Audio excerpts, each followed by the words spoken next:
Okay, I guess that's my cue.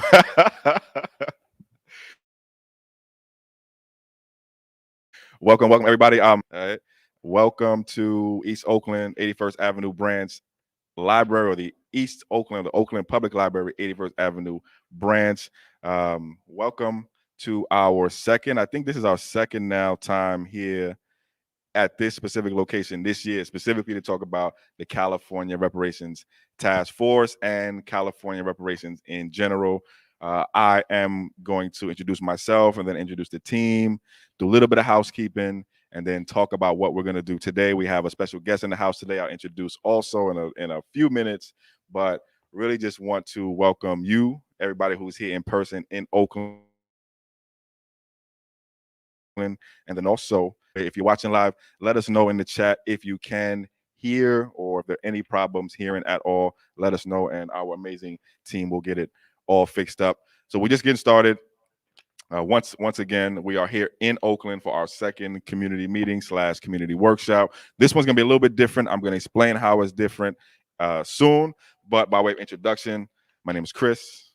Hi, Chris Lodson with the American Redress Coalition of California, or ARCC, ARC. We are a Northern California-ish based group of just regular people fighting for reparations and also fighting for what we call reparative justice across the state. ARCC is a member of a statewide coalition called CJEC. You saw the slide for that earlier, and Just and Equitable California. CJEC is a statewide group of just regular people who are fighting for reparations and what we call reparative justice. We're also really, really honored and really, really lucky to have this event produced by ETM Media Group, which is our media partner. ETM Media Group is also part of that statewide coalition, CJEC, and big shout out to Kim and Umoya and CO and the whole ETM Media team. Make sure you are subscribing to ETM Media Group on YouTube. If you're watching this, you're probably watching this right now on YouTube. So if you're in the chat, what's up? Please also let us know if you can hear us okay, because this is actually a really special thing. The first time we did this in person and virtual sort of like meeting, right? And it worked out really, really well. And so that's why we're doing it again. But I think this is an example of like what we could potentially eventually see from the California Reparations Task Force when it starts to meet in person, hopefully, potentially in 2022, where we can have these hybrid, half in person, half virtual conversations, right? So again, just sort of getting started here, but big shout out to ETM Media Group for helping to put this on. Kim Umoya, the whole ETM Media team. Make sure you subscribe. Also, Tuesdays at 9 p.m., ETM Media does a community call-in show. So it's every Tuesday, 9 p.m. Make sure you show up to that show, call in, give your thoughts and topics that they talk about. It's usually a political topic. It's usually something about reparations. It's usually something that's going on here in California. So big shout out to ETM Media Group. I'm getting a thumbs up from my people over here. So it looks like we are good. Right on, audio is good. Smooth. Everybody thumbs up. All right. Also, if you're in the chat and you got comments, questions, thoughts, please make sure that you share those comments, questions, and thoughts in the chat. All right. As a matter of fact, if you're in the chat right now, please let us know where you are watching from. All right. So if you're in Oakland, you should be here. Okay. So you don't watch it if you drive over here right now to 81st Avenue at 1020. We'll be here from 2 to 4. Right. So 2-ish to 4-ish. Right. So, but let us know where you are watching from. And also, I want to give another shout out to everybody who's here in person. I mentioned that we had a special guest. Each one of the people here who's joined us here today is special, right?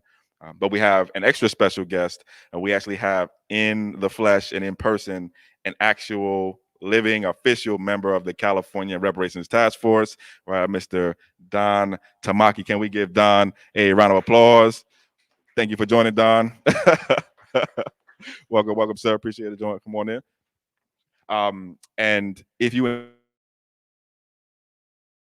in the chat, give Don a thumb. Make sure that you show Don some love. Again, big shout out to everybody who's joining and who is watching online. So just give you a little bit of background, a little bit of context of how we got here, right? And how us as organizers and just community people got here. So ARCC and ETM Media and CJEC are just our groups and our people. We started working on California reparations back in, I want to say it was early 2019. So early 2019, we was a reparations resolution that was moving at the state level. Forget the name of the resolution, but we learned about it and we read it, and then we said, hey, we have some ideas about it, right? So we went to talk to some of our legislators about that resolution. Now, for those of you who know us at ETM and know us at CJEC, we do political education, right? So there's a difference between a resolution and a bill, right? There's a difference. Resolutions generally say things, so they express an opinion or a state. Bills do stuff. Bills do things. So in early 2019, we got word that there was a resolution coming out of California saying that the state of California supports federal reparations and supports the federal reparations bill, HR 40. So then we went to talk to our legislators about that resolution. And in that conversation, we learned that there would soon be a bill about reparations coming to the state of California. And that bill would eventually be called AB 21. And that is the bill that Governor Gavin Newsom signed into law in 2020 that created the first ever state reparations task force. First in the state's history, first in the nation's history. It's never been done before, right? So our team, we worked to help pass the law. We worked to help rewrite the law. We went to hearings. We went to give public comment. We did organizing meetings just like this, virtual and non-virtual too. And we helped get the law passed. So we continued our work, and we worked to do one big thing, which was to help the task force figure out who to choose as task force members. Okay? Then we didn't stop then. Now we're working to make sure that there's two things that happen. First, that the task force is open and responsive to community voices, that the task force does community engagement, part of what we're doing right now. And again, big shout out to Don Tamaki of the California Reparations Task Force. I told you I always stutter when I say that word, right?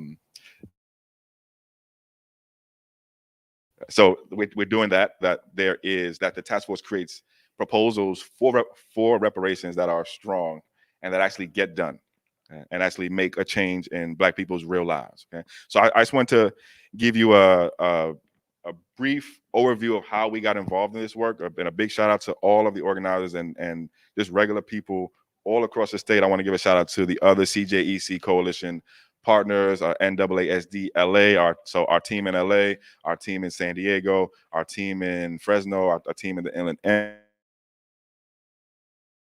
Empire. Our Bay, let's give the Bay Area team a hand right now, please. Thank you. Right on. And if you're in the chat, please do the same. And then also big shout out to our Sacramento and our Elk Grove and just everybody who is working with the CJEC coalition. So we're all across the state, and what you see before you now and are going to continue to see is the work of just a lot of regular folks who care about reparations and care about their own community. So just a little bit of background. What we're going to do today is a little bit different than we started with some basic information about the task force and about California reparations. Then we just had a Q&A basically, right? We just sort of talked. Right? We'll do a little bit different this time. We are going to go into some of the basics and just take any questions you have about just basic California reparations information, right? Just so that we're all sort of starting from the same level of knowledge. Then we're going to do something special. We're going to actually break out into small groups and do a mini workshop, okay? A mini California reparations workshop, right? So we're going to break out into small groups, probably groups 2 or 3. And what we're going to do in those groups is take a question about reparations, discuss it amongst yourselves in the group, and then after about an hour or so, we'll come back, talk as a whole group, and then discuss what you all discussed in your smaller groups. And we also want to leave some time for any questions you have specifically for our sitting California Reparations Task Force member who is here today, just doing actual community engagement, right? And this is actually special to me to I know there are going to be other task force members probably watching too. And if you are a task force member and you are watching right now, or when you do join, please feel free to make your comments known in the chat too. That's probably the walkie-talkie. That's why we are in the public library. So things are going on. But this is special for me because, again, one of our organization's goals is to make sure that the task force is open and transparent and does community engagement. And we're doing it. Like, we're literally doing it, right? So that'll be all for my intro. I don't want to intro, but if there are any questions, comments, thoughts, again, if you're in the chat, feel free to drop them in there whenever you want to say them. All right, so let's start with some basic info, and then let's get the show going. So everybody here, or almost everybody here, has something like this in their hand. If you are watching online, you probably can't see it, but no worries because you're going to hear it. So this is just a quick, basic info sheet with just some basic California Reparations Task Force info. We share this online. By the way, the graphic here was done by folks at the Great California Black Women's Health Project. Big shout out to the California Black Women's Health community engagement around California reparations themselves. Big shout out to Natalie Champion there and the whole team there. So we're gonna do some quick basics. Last time we did this, we did like a sort of a trivia Q&A. But why don't we go through the basics just out of the interest of time together. And also, I forgot to say one thing. All that stuff back there, as you see in the back table, that's raffle stuff. So we do have a raffle. Okay, so you're gonna walk away with some stuff today, right? You know, that's just how we do. Okay, so please. Yep, there you go. Cool. Right on. Yep, that's it right there. Yeah. So what you're looking at on the screen now, for those who are watching live, the slide on the screen is the exact same slide that people have in their hands in paper form. Okay? So you can follow along. So just quickly, some basics, right? We're just going to give you some quick basic, and then if you have any questions about these basics too, feel free to ask them too. So as I just mentioned, California, for those who don't know, created a reparations task force by law in 2020, right? The law was signed into existence, I believe, about a year ago this time, and had their first meeting in June of this year. So June 1st or so of this year. By law, the task force had to have their first meeting no later than June 1st of this year. So they had their first meeting on June 1st. Second meeting was, I believe, in the middle or late July. Third meeting was in September. Fourth meeting was last month in October. The next meetings of the California Reparations Task Force are December 8th and 9th. I believe that's Wednesday, December 8th, Thursday, December 9th, I believe. These are 2-day meetings, okay? 2-day meetings. So, and they usually start from 9 in the morning. They go to about 4:30, 5:30, right? So these are all-day meetings, right? Each one of the California Reparations Task Force meetings, by the way, is live streamed on ETM Media. This community reparations workshop and meeting on now is the same exact channel that you can watch all of the task force meetings live. So Wednesday, December 8th, and Thursday, December 9th. All right, just moving on a little bit. So the task force has 9 members. We have 1 member here today.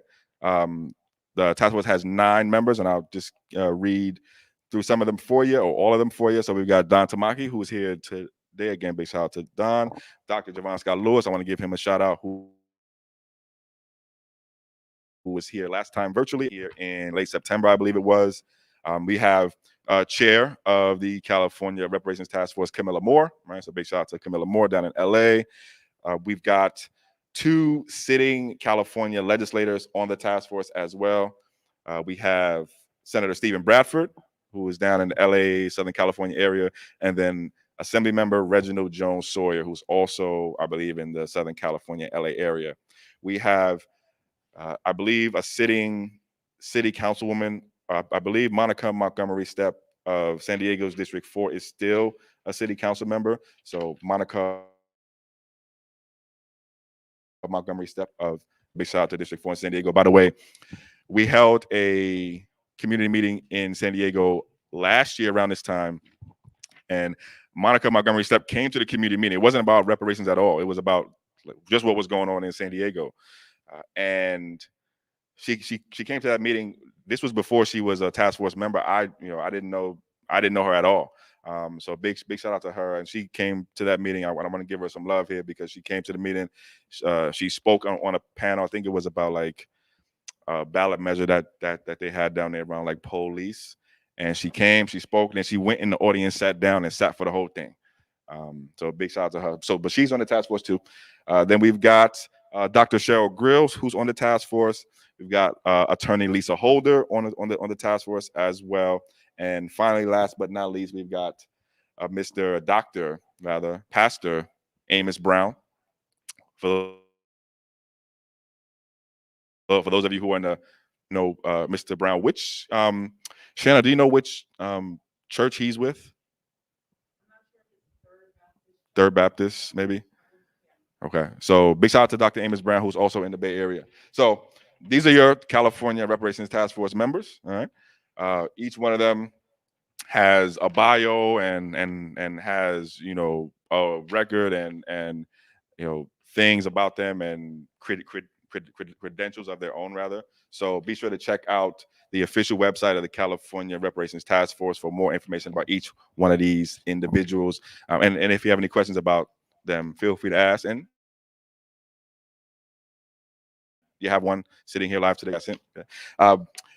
The task force has a total of 2 years tops to complete its work. So 2 years from the date of the start of its first meeting. So 2 years from June 1st.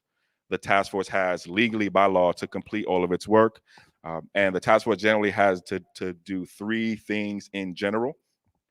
First, study and collect the evidence for reparations with a focus on California's role in slavery, Jim Crow, and ongoing issues. So it's the studying, collecting the data, all that good stuff. That's the first general legal job of the task force. Secondly, the task force has to find ways to educate California about what it gathers and learns. It's a big job. And thirdly, and this is the one that people are most excited about and the one that people usually go to first, right? The task force has to create actual reparations proposals. Okay? All right. I want to say this so that we are clear early. Even those proposals also themselves have to be made into law. Okay? So it's important for those of us who are working on this and those of us who are talking to Black folks about this to understand that what we're going to have to do after the task force completes its work is going to be as big of a job as what we had to do to get the task force to exist in the first place and complete its work. The job of getting the proposals into law is probably going to be a bigger job than anything we've done, anything that I've ever done. Let me just say that right now. Okay? This will be the first time in any state's history that there will be actual concrete proposals for how you do reparations for a particular. Those will have to be made law, and I'm glad Don Tamaki's here because Don Tamaki, who will describe himself, right, and talk to you about his own background, but Don Tamaki is of Japanese descent, right, and he is someone whose family has received reparations from the United States government based on what our country did to people in his family. Okay? And in the case of the Japanese, what we know is that when they first started their reparations fight, when there was first legislation introduced to start to bring reparations to them, back in the early 80s, they had a process generally. They had we need a bill to create the reparations proposal. So we need a bill to create a task force. Then we need a bill to do what the task force said. Okay?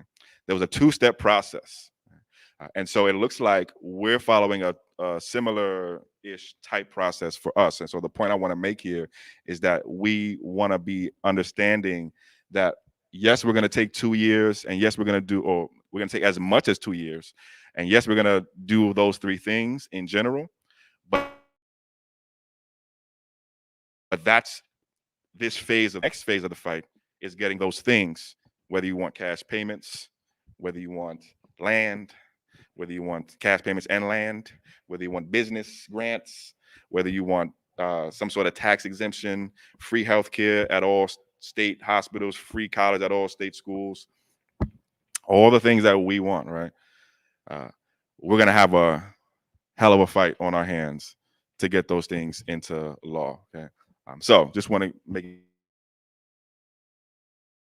it clear where we are. And then rounding this out, there will be at least 10 public meetings of the task force, at least 10. A couple of things to say on that. One, I mentioned in the beginning that there is that all of the meetings now, or at least the next meetings and the last few meetings, are 2-day meetings each. So each meeting, one has 2 days. So you could think of these as, 2 meeting days per meeting, right? But at every set of meetings, you have at least 2 days in which you can actually participate. But we are on our 4th, I think now, of the at least 10 public meetings. Again, the next one is the December 8th and December 9th. In 2022, however, we expect that there are going to be, in addition to the 10 public meetings, at least 12 what we are calling listening sessions. So these are going to be sessions similar to this, except I won't be talking, right? You will be talking, and California Reparations Task Force member, or at least they will be there to hear what you're saying. So it'll be more about you than about us. Okay? And so we expect those to be happening and starting in 2022. But obviously, our group and our community aren't waiting until 2022, right? We are doing community work. We are doing community engagement right now, so that people have a voice. So that is probably all I'll do with respect to the intro. Let me just pause here. Any questions, comments, physics that you heard or didn't hear? Just curious. And also, if you're watching live too, if you have any questions, let me know. Camila Moore, let me know if there's any questions live in the chat. Just about the basics. Just about the basics. Nope. Okay. All right. So the last thing on before we break out into the breakout groups is there are a couple of questions on here, on this sheet here. You can probably see, right? One, it says, do you think the California Reparations Task Force should be open and responsive to community voices? If so, just a question to think about, right? Not asking anyone directly right now, but just a question to think about. And then also, for those who are here and those who are not here, there's another question on this, which is, what do reparations look like to you? Okay. Actually, there's one more thing I want to say. I've been using the word reparations a lot. Okay. And I'm going to go off script here a little bit. Okay. I'm using the word reparations a lot, but for those who are watching live now and those who are here in the chat, I actually want to do a quick question to you. Right? What does the word reparations mean to you? And that's for the people here in the chat, excuse me, here in person and live in the chat. What do reparations mean to you? And however you interpret that question is however you want to answer that question. Anybody? I got 1, 2, 3. Yep.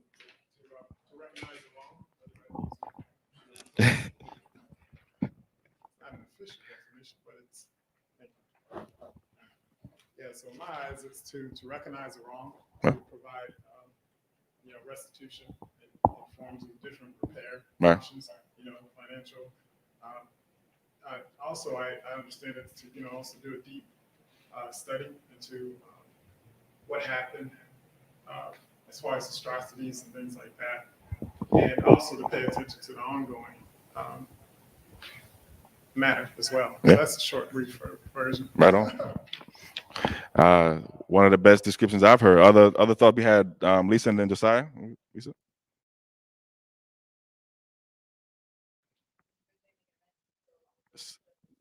So making amends for and righting a wrong for justice. And pardon me, we are.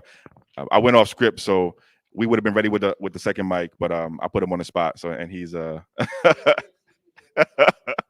So Lisa, if you could repeat your answer, and the question is, what do reparations look like to you? Making an amends, righting a wrong. Right on. Ooh. And Josiah, we're coming to you. What do reparations mean to you? Reparations to me means basically complete repair. It means basically closing the racial wealth gap. It means changing cities and changing the status that our people are generally in and the situations they have to generally encounter. It changes. It would actually change our life. And our community's lives as well by actually having repair, something that we haven't actually had in this country yet.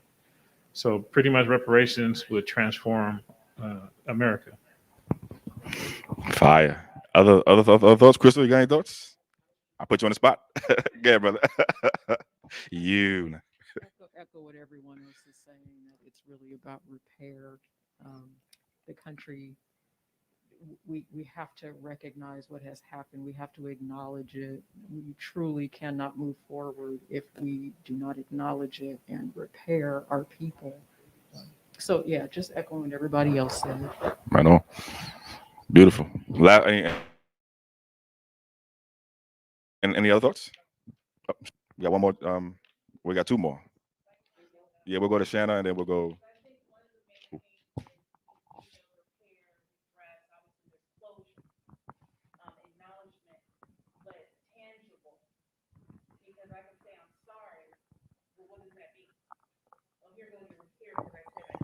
Right.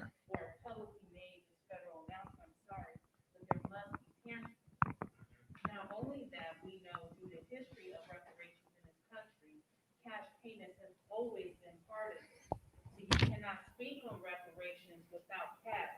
It's not, I give you free education. Those are little things outside that. And what people choose to do with their reparations is their business end of the day. If I owe you money, I need to pay you that. I don't care what you did with it. So I think a lot of times when we speak of this, we need to stop getting caught up with other people's businesses. If you owe somebody something, you owe them. But you do have to make the acknowledgement. We know some people may not be sincere with it. Do I really care? I really don't. Just do what you're supposed to do. But I think one of the things when we talk about it, we need to equate is tangible. Enough of the talk. We need to have tangible. And yes, we talk about a study. We are the study. We don't need somebody to get together as a think tank and decide what that study is. And are you worth studying? We are that study. As I was telling the side earlier, and some of us who was part of other groups, we weren't meant to survive. Okay, we are that study. And I think one of the things we need to understand that, and other people need to understand it, and it's okay if they don't know. We're here to educate them. Right on. Mario.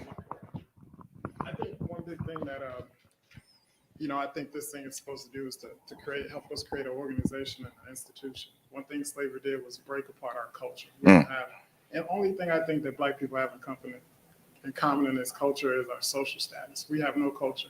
What I mean by that is every class that we're in, we're going to be probably at the bottom of that class. And I just think that in order for us to gain our social status, that thing has to be reprimanded. Like we have to, the power in this country has got to be handed down for us to be recognized, whether it was passed down to women or the LGBT community. And so now it's our time to be recognized so we can be included in society, you know, Wow. get jobs and be able to take care of our families and things like that.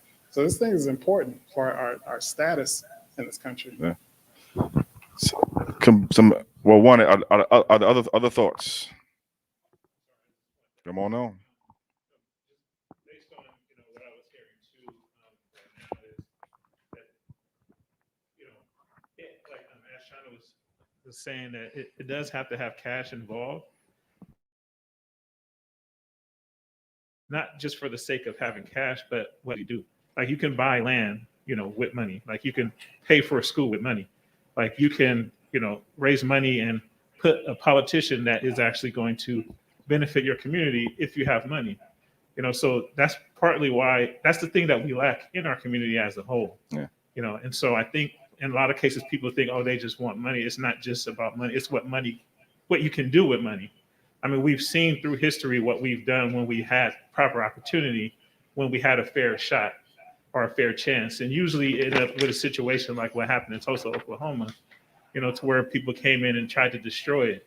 But we work hard by nature, but we need resources so that we can actually get to the next level. Fire. Other thoughts? Other thoughts? Anybody in the chat who's watching live got any thoughts at all? I want to say something, bro. Okay, the producer is gonna. Getting out of my position here, but I guess I don't know if it's a comment or question, but sometimes I hear, unfortunately, Black Americans, we get stereotyped. What if Black people get reparations and, they go buy Jordans? Or, if they get reparations, they're going to take drugs with their reparations money. I don't know. I just wanted to say that because that's just some of the feedback and the backlash that, some of our society thinks that they're going to be, quote, quote, Black people are going to be doing this nefarious things and all these vices if Black people get reparations. Right on. Yeah. So great responses again, and we went a little bit off script, but that's cool, right? That's cool because we just regular people at the end of the day, right? This ain't, we're not, we're just regular people, right? Few things that stuck out to me. So, one, institutions. You mentioned institutions. The word repair kept coming up a lot. Repair, right? Power. I think it was Shanna or Josiah. One of y'all mentioned power. Okay. Wealth, right? You mentioned wealth, right? Cash, right? People mentioned cash. These are some of the things that stuck out to me, right? And generally speaking, and this is even in the actual bill itself, the law that created the state task force, the state reparations task force. Somewhere in the law, if you read it, if you read the bill, it says something like, and the task force work will conform to international reparations standards. Okay? So what does that mean? So generally speaking, if you go to the United Nations or if you go to some international body and ask them what the official idea around reparations is, you're going to get something potentially that sounds like this. It'll say something like there are 5 general forms of reparations. Okay? 5 general forms: compensation, restitution, rehabilitation, satisfaction, and guarantees of non-repetition.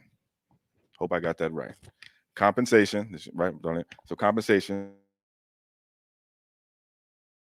Oh, haha, I did that fly. Okay. You like that, right? You like that, right? Campbell, shout out to Campbell.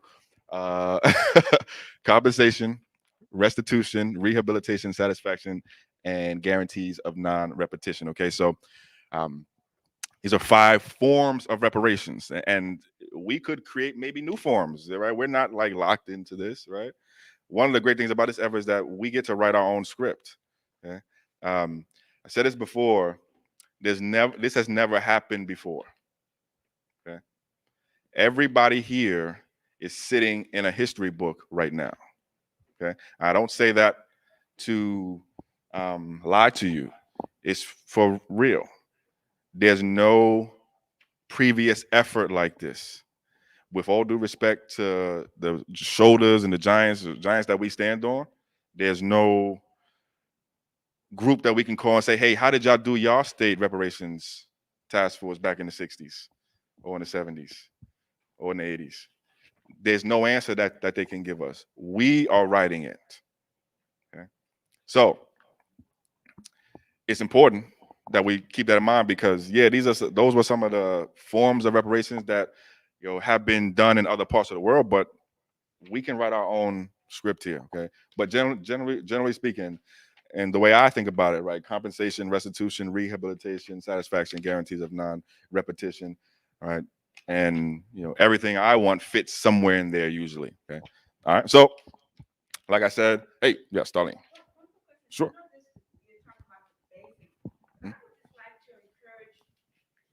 Everyone to pull down AB 3121 and Yes. read it over and over again. Yes. Because even Chairperson Moore. Moore, she says she's read it hundreds of times, and every time I read it, I find something new. Yeah. So if you have time, just pull it out and just read it and study it all the time. Please do that, and thank you, Darlene. And actually, I don't know if CO is moderating the chat, but if CO, if you are moderating the chat, if you could find the link to the bill AB 3121 and put it in the chat, that would be awesome. And yeah, no, thank you for that, Darlene. So, all right, we're gonna pause here if there aren't any other questions about just California Reparations Task Force basics. It's good to see so many people that I worked with here for like years. We have been organizing in this library for like 3 years. Okay, all right. So it's just good to see folks here. So, all right. So, like I said, we're gonna pause after these basics. What we're gonna do is we're gonna break out into some smaller groups. All right. We're gonna do a little workshop. All right. We're gonna get a little more close and comfortable. Okay. We're gonna in the workshops. We're gonna and in the groups, we're gonna specifically answer one or two specific reparations questions as a group. Right. Then we're all gonna come back as one big group, talk about those answers, and then we'll have some Q&A with Mr. Tamaki if he can stay with us. Yes. So maybe we'll do about 30 or so minutes in the groups. Yes, because that way it's not too long. Yeah. So we'll break out into groups, and we'll organize the groups right now. So just give us 1 second. So once we organize the groups, we'll go into groups for about 30 minutes, 35 minutes, and then we'll come back as one whole big group, and then we will discuss and then we can have some Q&A with Mr. Tamaki because we have a sitting California Reparations Task Force member right there. Okay. So, all right. So, how we're gonna do these groups? So we got 1, 2, 3, 4, 5, 6, 7, 8, 9, 10. Okay. I'm gonna leave you to the live stream, but so we got about 9 people. So maybe we'll do 3 groups of 3. Okay. So I'm gonna start. All right, and we're just gonna go and count off numbers. Right. So number 1, 3. You're 1, 2, 3, 1, 1. Okay. So all the number 1s go towards Shanna. Shanna, you stay there. Or you can move your chair with it. You can take your chair toward there. Let's go to that desk right there where Shanna is. All of the number 1s, all of the number 2s, come into the middle here, and then the number 3s go over there. Okay. Once you get where your people are, and I'm gonna go sit over there with the number 1s.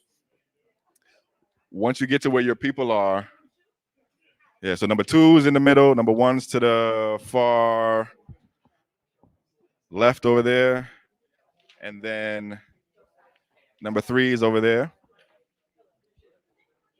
Right on, right on.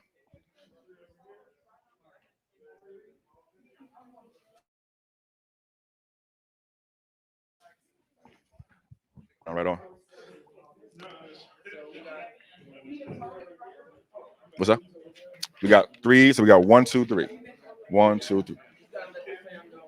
Yeah, let me let them know for about a half. So maybe to about 3:30 latest.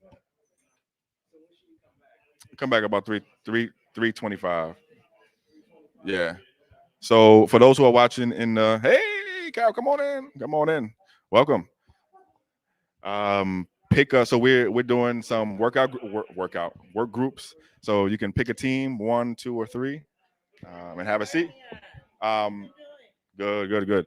And so for those who are watching live right now, just give us some time. We'll be back around 3:25 or so. What we're gonna do is jump into some groups, do some specific reparations workshopping, and then come back. All right. So for those in the chat, hang out with us or come back at 3:25. Those of us who are here, so for the groups, hey guys, one second. So those of y'all who are in the groups, pick one person to be your group lead or your team lead. Okay? That person is going to be recording the responses. So that person will need a paper and a pen or a marker or something like that. All right. And I'm going to give you your reparations questions in a second, but just pick one person.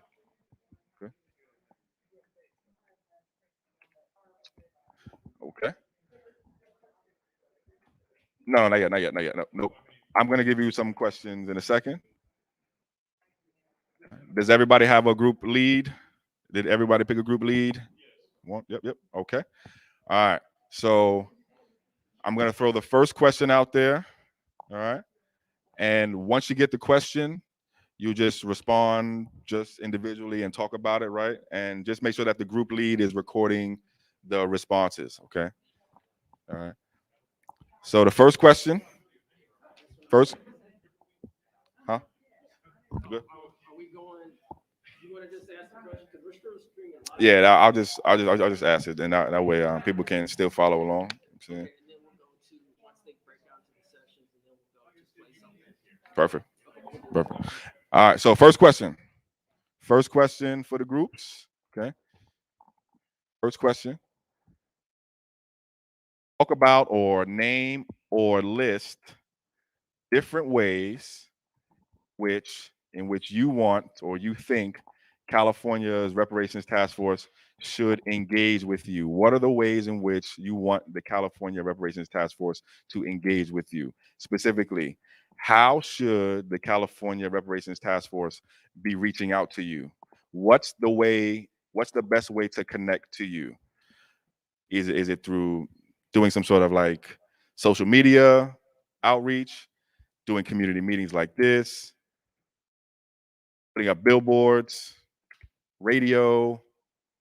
What's the best way to reach you about California reparations? And not just you, what's the best way to reach people like you in your community? Okay. The first question, okay?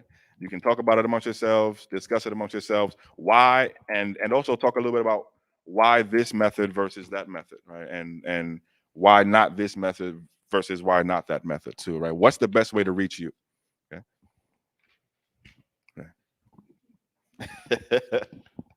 Getting quiet. Then we have 1 or 2 more questions after that too. So,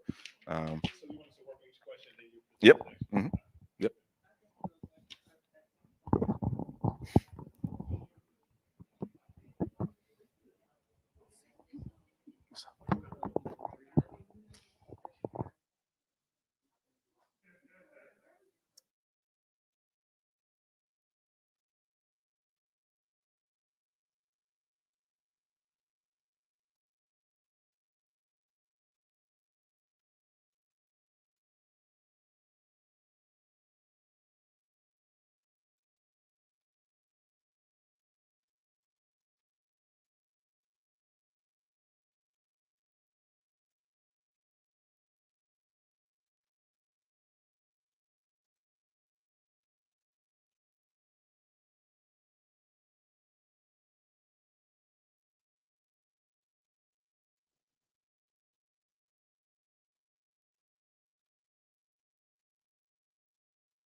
Amend the Mass Media Group is California Capital's premier YouTube channel focused on reparations, dedicated to political advocacy and apologetically aimed at shining a spotlight on our righteous justice claim for reparations. Tune in to ETM Media Group YouTube channel Tuesdays at 9 p.m. PST. We do show intros, show outros, voiceover, script copy, 15 and 30-second promos. Check us out at etnmediagroup.com. That's etnmediagroup.com for more info and updates and to get involved.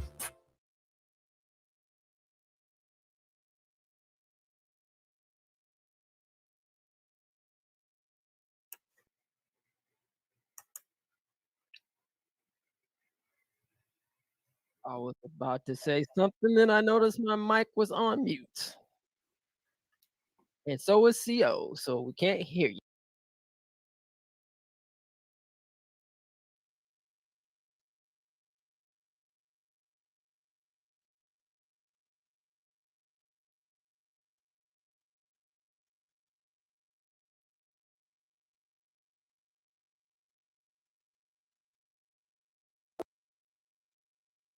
$1,000, and let's see what Black folk has gotten in the past 400 years. So that's the topic of today.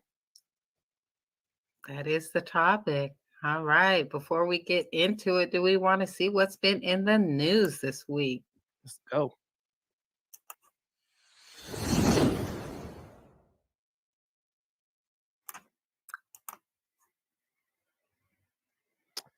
Drug kingpin Alpo Martinez shot dead in New York City drive-by. A notorious drug dealer from New York City who served decades in prison for murder and was in witness protection for testifying against his associates was slain on a Harlem Street corner in his truck Sunday morning, police sources said.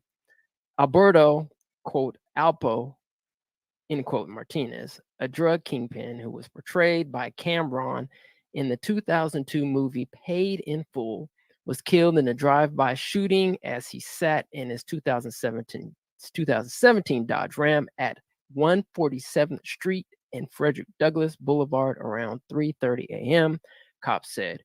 He was shot 5 times. Now I'm going to have to rewatch Paid in Full, did you say, was it?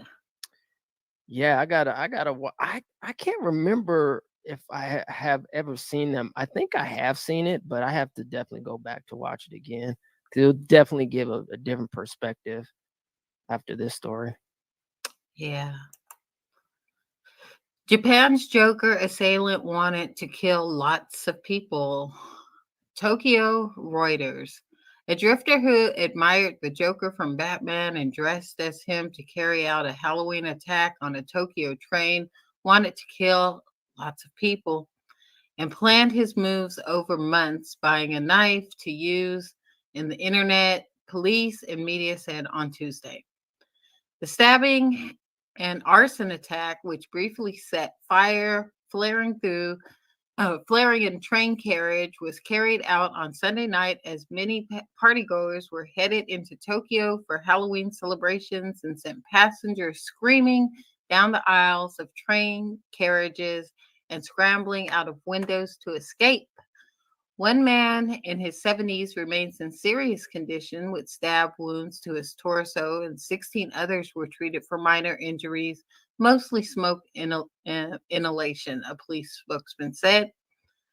Kaito Hattori, 24, dressed in multicolored clothing as the Joker, was arrested on the spot and later told investigators, "I wanted to kill lots of people.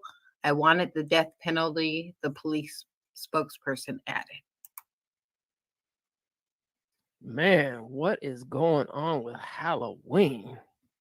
So Yeah, good thing he didn't get his wish, and most people seem to be okay. Yep. Yeah, you do a lot less damage with a knife than you do a gun, and they have extreme strict regulations with gun control out there. So fortunate for those people. Well, speaking of guns, our next story.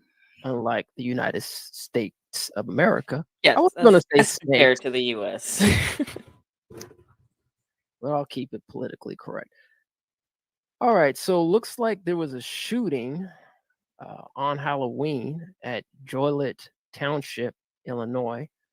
The cleanup continued Monday at a Joliet Township. I'm sorry, I keep wanting to say toilet because it looks like toilet to me, but I think it's Joliet or Joliet, so I'm gonna say Joliet Township home where an out of control Halloween party turned deadly early Sunday morning. Witnesses said the shooting took place in the 1000 block of East Jackson Street in the backyard of a home. It was supposed to be a small group of people, a group of friends, but word got out and things turned left real fast, said Bobby Moore, a neighbor who attended the party. Moore said the gathering spread on social media as a small party quickly ballooned into 200 people just after 12:30 on Sunday. Several gunshots rang out. I returned to my group of friends and said, "Get on the floor. We were too close to the shooters," Moore recalled. I looked back and seen the poor girl laying on the floor. The girl he saw was Holly Matthews, the 22-year-old who had just gotten engaged 2 weeks ago, was killed. Jonathan Ceballos, 22, was also killed, and 12 others were shot when two men standing on the porch fired into the crowd. Some neighbors believed it all could have been avoided if police responded to their calls earlier in the night. If you get several calls, why wouldn't you go and check and make sure everything is okay? Neighbor Natalia Herrera said. Herrera said her family called twice, as did many other neighbors who saw the party getting out of control. People just kept coming and coming. There were too many people standing on the street, Herrera said. Anyone with information, cell phone pictures or video, or the party or potential suspect information is urged to contact the Will County Sheriff's Office at 815-727-8574, extension 4930, or via email at dstrohm@willcosheriff.org. Looks like someone who may have any information can leave an anonymous tip at the Will County Sheriff's website. That's willcosheriff.org. Enforcement/submit a crime tip, or on the Will County Sheriff's Office app that is available in, looks like iOS or set Apple, I think, iTunes and Android. You can also contact Will County Stoppers by telephone at 800-323-6734 or at crimestoppersofwillcounty.org/submit a tip. What a tragedy. Must have been on a donut break is why the slow response. All right. Major California city becomes the most unaffordable housing in America. And that city is the one that we currently live in, Yamoya here. Woo-hoo. Sacramento, California is at the top of the list for the United States' least affordable new homes market. A study examining household incomes and comparing them with median new home construction mortgages found that California capital tying with Miami, Florida. 80% of the households in Sacramento region, same as Miami, are priced out of new homes, with a study from real estate technology firm Not Found. The median new construction home price in the Sacramento region is $650,000, which means residents need an income of about $128,000 to afford an average down payment of $39,000. The median household income in the area is $76,706, according to the report. This year, California reported its first yearly population decrease for the first time in the state's history. All in, California's population fell by more than 182,000 in 2020. Many have cited the state's high taxes and how it is not affordable for families. Yeah, it looks like you need that executive level money. I don't think you can, if you're doing Uber or Lyft, I think you're going to be making that type of income, right? Or you need that $450K reparations check from Biden. That'll get you part way there. Elderly Oak Park woman faces losing her home. The realities of the intense gentrification of the city of Sacramento's oldest neighborhood could effectively put a 71-year-old grandmother and her janitorial worker out on the streets. Wanda Clark's home in South Oak Park is in court-appointed receivership because of housing code violations, and the dwelling located right off 14th Avenue can be auctioned off after November 3rd if the proceedings are not halted. The city has been constantly penalizing me, and at this point, they decided they are tired of dealing with me, Clark said before an October 13 news conference in front of the House. Now they would like to tear my home down and use all my equity in my home. As we speak, at the end of their project, I will have nothing, no home, no money, and I will be put on the streets. As the undesirable situation worsens, Clark's property could easily fall into the hands of real estate developers that could finance a luxurious home or two right off 14th Avenue near Highway 99. Sacramento, California, Gentrification 101. Yep. Judge halts sale of apartment complex where Black graves were buried beneath parking lot. A community coalition in Maryland has provided overwhelming evidence that a portion of a suburban Washington apartment complex was used as a burial ground for freed Black slaves and their descendants, and many bodies likely still remain on the property, a state judge ruled Monday in a case by a group to thwart the sale of the property. The Montgomery County Housing Opportunities Commission's pending $50 million sale of Westwood Tower in Bethesda, a local investment firm, Charger Ventures, drew intense public opposition over the summer and led to the lawsuit filed by Bethesda African Cemetery Coalition. The group had furnished historical accounts indicating the gravesite known as Moses Cemetery was paved over with asphalt for a parking lot when the apartments went up in the late 1960s. The coalition accused the commission of violating state law by failing to get court approval for the apartment complex to sell, which is normally required when cemetery property is involved. Judge Carla Smith of Montgomery County Circuit Court denied a motion by the commission seeking to dismiss the suit while granting a preliminary injunction to halt the sale. Yay. Thank you, Judge, for that. Yes, thanks for that. But how disrespectful. Yeah, how disrespectful that is. And shout out to D. De Los Muertos, also known as the Dead. And in our case, it looks like the ancestors were speaking through the judge. So thanks again, Judge, for that. Ancestors working overtime.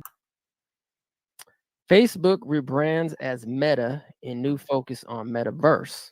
Facebook has changed its name to Meta in a shift away from social media and towards developing the metaverse, a digital world that could be the next generation of the internet.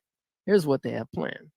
Social media giant Facebook is changing its name to Meta as part of a rebrand meant to highlight the company's new focus on developing the metaverse. From now on, we are going to be metaverse first, not Facebook first, CEO Mark Zuckerberg said Thursday. A week after teasing the news of the name change, Zuckerberg made the announcement on Thursday in a keynote address at Facebook Connect, the company's annual in-house virtual reality conference. The 37-year-old founder has spent much of the past year talking up this pivot. He has said he expects people will one day know Facebook as a metaverse company more than a social network. Zuckerberg describes the metaverse, which he sees as the next generation of the internet, as a virtual environment that will allow people to be present with each other in digital spaces. Within the metaverse, You're going to be able to hang out, play games with friends, work, create, and more, the CEO said in a recent earnings call. You're basically going to be able to do everything that you can on the internet today, as well as some things that don't make sense on the internet today, like dancing. CO, I know you're not a Facebooker, but are you excited about the metaverse, being a gamer? No, I just don't trust anything that comes from the company. The way there's the reason I'm intentionally not a Facebooker, because of how they use our data, because of how they spy on us, because of the amount of information that they sell on us without us even needing to buy into a lot of it. Like some of it, yeah, it came later. Um, but really just their approach. They just feel like that company. They're turning into that company and like Terminator. They're just gonna take over the world, and I don't support it, even for Yeah, gaming. So yeah, you think this Facebook is transition is trying. going to be worse, going from Oh, Facebook to metaverse? oh, absolutely. It's just expanding their reach. And he's making it very clear, like, I remember, like, I'm about to date myself, but I remember Facebook when you had to have an EDU to get into it, right? It was specifically and only about like connecting. And then over time it morphed, which a lot of companies do, and I expect that. But they morphed into a company now that is so far from where they started, but they are pulling their people along with them. We don't have the opportunity to opt in. So even though I'm not a Facebook anymore, even though I dumped my account years ago, they still track me, right? They still track the things that I'm doing, and individuals who have Facebook, they track you whether you're using Facebook or not, right? And you can't opt out of that. So the amount of they have literally turned us into the batteries or into the users, like as if we were the like drug dealers, I mean, as if they were the drug dealers and we're the folks like taking their drug. They steal so much from us, more than most people recognize. I just can't support them. They're literally an evil like corporation, and I just can't get back behind them anymore. Well, CEO, you mentioned EDO. Can you explain what EDO is, please? EDO. I She think. said EDU. Are you Oh, talking I'm sorry. about Oh educational? yeah, The when you had to EDU. be in school, like you had to have Oh, a got you. school email address in order to have Facebook. So education is Yeah. right. Short for education. Got you. Okay. That's how it all started out. Okay, so it's a no for Facebook for you. It's a absolutely no. All right. So yeah. So I think so. They had the dot edus, right? Exactly. The The email .edus. addresses, right? Okay. Mhm. All right. Cool. Thanks for the clarification. Did I? Yeah, I did that one. Right. Is your turn? Yeah, that was you. That was you. That was you. All right. Black woman fired for wearing natural hair instead of a wig, Louisiana lawsuit says. Amani Jackson spent 45 minutes a day putting a cap over her naturally curly hair and gluing a wig with straight hair in its place, according to federal documents. One day she stopped. Instead of the wig, Jackson, who is Black, began wearing her natural hair in a neat bun, attorney said. Within a month, she was fired.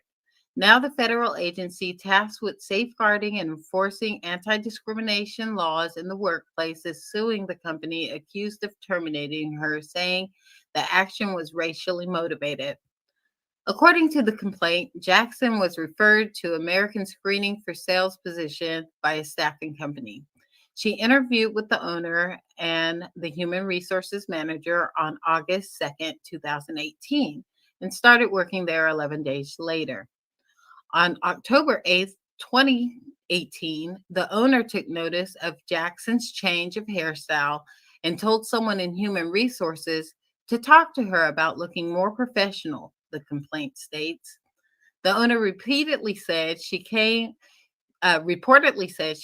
in with beautiful hair, but now it looks like she rolls out of bed. Attorneys for the EEOC said the company owner told Jackson her hair was unacceptable and that she needed to wear a wig instead. But Jackson did not resume wearing the wig. and she was fired on October 18, 2018. Jackson filed a charge of discrimination with the EEOC shortly after she was fired. Wow. So that happened in 2018, but it's just gaining traction now in the news. So hopefully she's getting close to getting a huge settlement. Yeah, I think every Black person should just go to work just with their hair wild. I'm talking about on the news, for the news anchors. I know the basketball players, they wild anyway. They just doing whatever. But I just say, fam, go in there, make your hair wild as you possibly can. So anyway, I'm in California. They probably don't give a dang anyway, but they're just like, oh, that's California. But anyway. Well, California, that's why California had to pass the Crown Act. Crown Act, right? So California ain't innocent. Let's not get it. And there's only a few states that actually passed the Crown Act. It is legal to fire folks based on their hair in several states. Man, that's most crazy. States. Yeah, it's ridiculous. Now, I can understand if you're working in a restaurant or some kind of food safety capacity and you have to wrap your hair, regardless if it's, has kinks or straight hair, you have to wrap it up. I understand that, but in that particular case, in that particular instance, I hope, man, she gets paid. Yes, she needs to. All right, so, oh, hell nah. Ice Cube reportedly walks away from $9 million movie project due to his vaccine mandate. And by the way, oh, hell nah. I'm sorry. Oh, hell no. It's actually a movie. So Ice Cube didn't say, oh, hell no to I'm not even going to use the V word, but we'll just say the shot or the jab, the juice, whatever you want to call it. So anyway, Ice Cube's latest project, oh, hell no, will have to go on without him after the rapper turned actor gave a similar response when he asked to take COVID-19 shot as part of the film's vaccine mandate. Unidentified sources close to the situation told The Hollywood Reporter that Cube refused to fulfill the request of producers to get vaccinated, subsequently walking away from a reported $9 million payout. Yeah, to jab or not to jab, this really is starting to separate, or it's already been, I shouldn't say starting, to separate the community, really everybody, to choose sides on how do you feel, how do you not feel, you cool with it or you not cool with it. Like, folks are losing their job, folks are being asked to leave. There's a lot that's going on right now around this. So I am not surprised. And I'm interested to see how this plays out. How many more actors are gonna walk away from millions of dollars on the table because they refuse to get vaccinated? Yeah, it will be interesting to see how this all plays out. So that's in the news.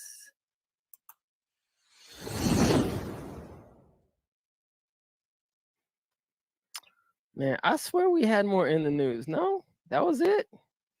That was it. Man. I mean, there's a lot going on. There could have been a lot more. I mean, a bunch of crazy stuff going on. Yeah, that is nuts. Yeah, there's been a lot of, how can I call it? Maybe feedback from certain individuals that are like, I'm just absolutely not going to fall into the whole paradigm of having, or at least revealing that I have or have not taken the shot, Yeah, I mean, I'm just over it. I mean, I think it should be, like I said, don't ask, don't tell. It really ain't nobody's business what your medical status is.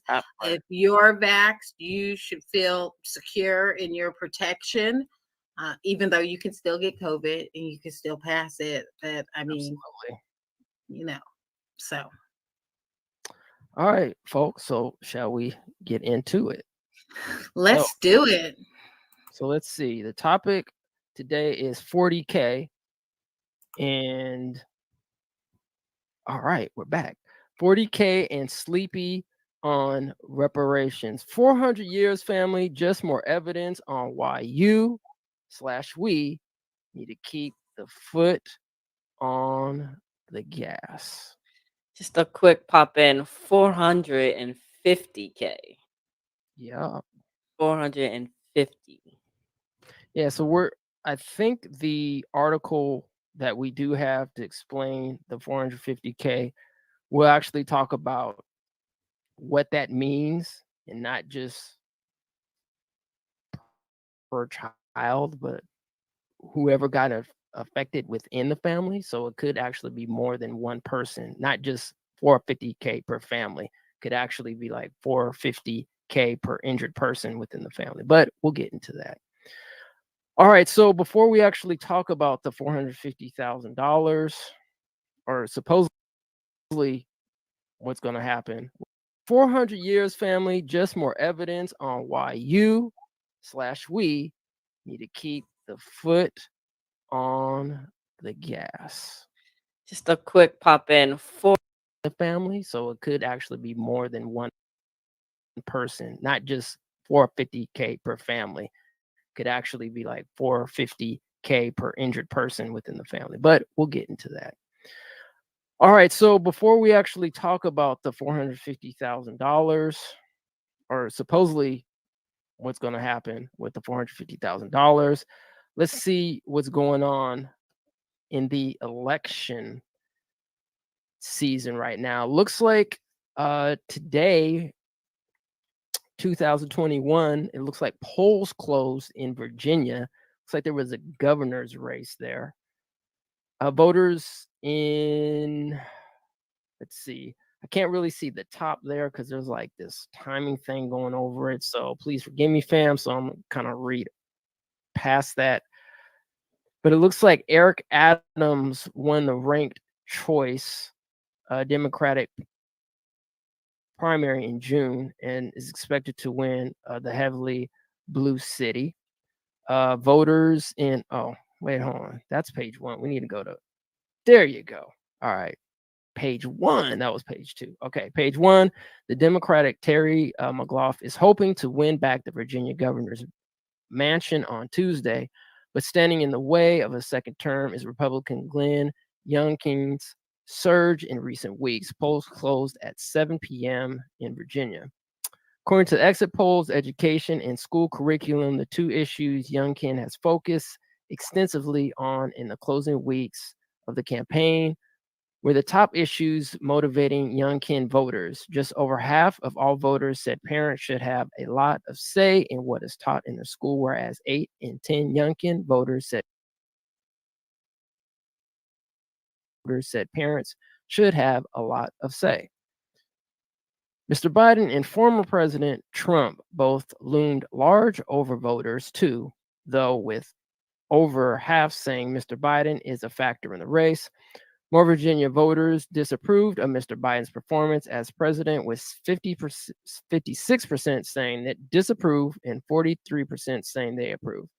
Youngkin has tried to keep Mr. Trump at arm's length, and Virginia voters, including Youngkin voters, continue to view him negatively. 1 in 5 Youngkin voters have a negative opinion of the former president.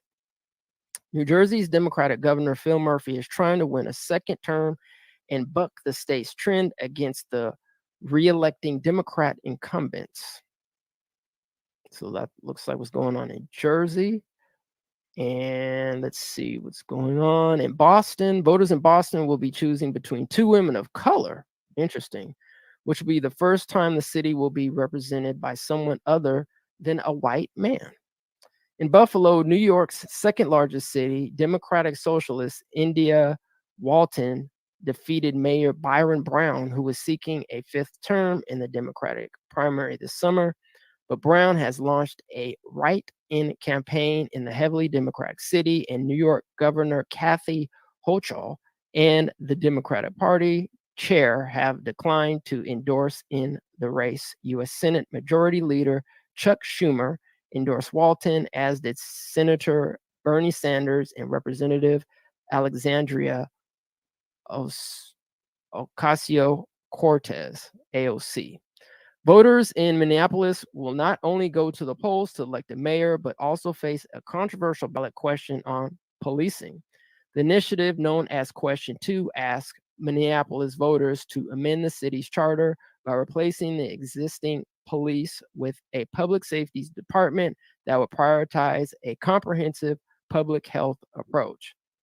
That's going to be interesting.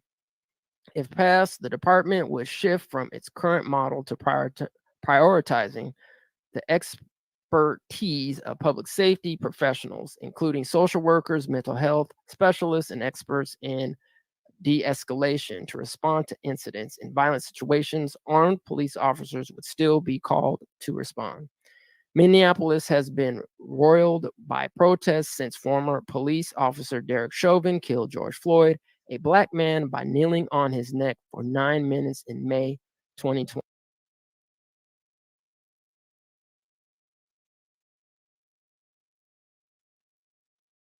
Check, mic check. 1 2 1 2. Mic check, mic check. 1 2 1 2. Mic check. Test, 1 test, 2 1 2. Mic Test, check. test, 1 2, test. 2 1 Test, 2. test, 1 2, test, test, test, 1 2, test, test. Mic check. Testing, test, 1 2, test. Mic check, mic check.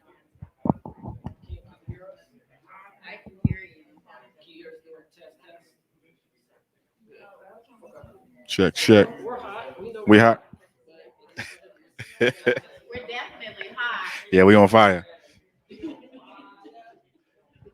Y'all ready? I'm good. All right, y'all. So we are gonna wrap up.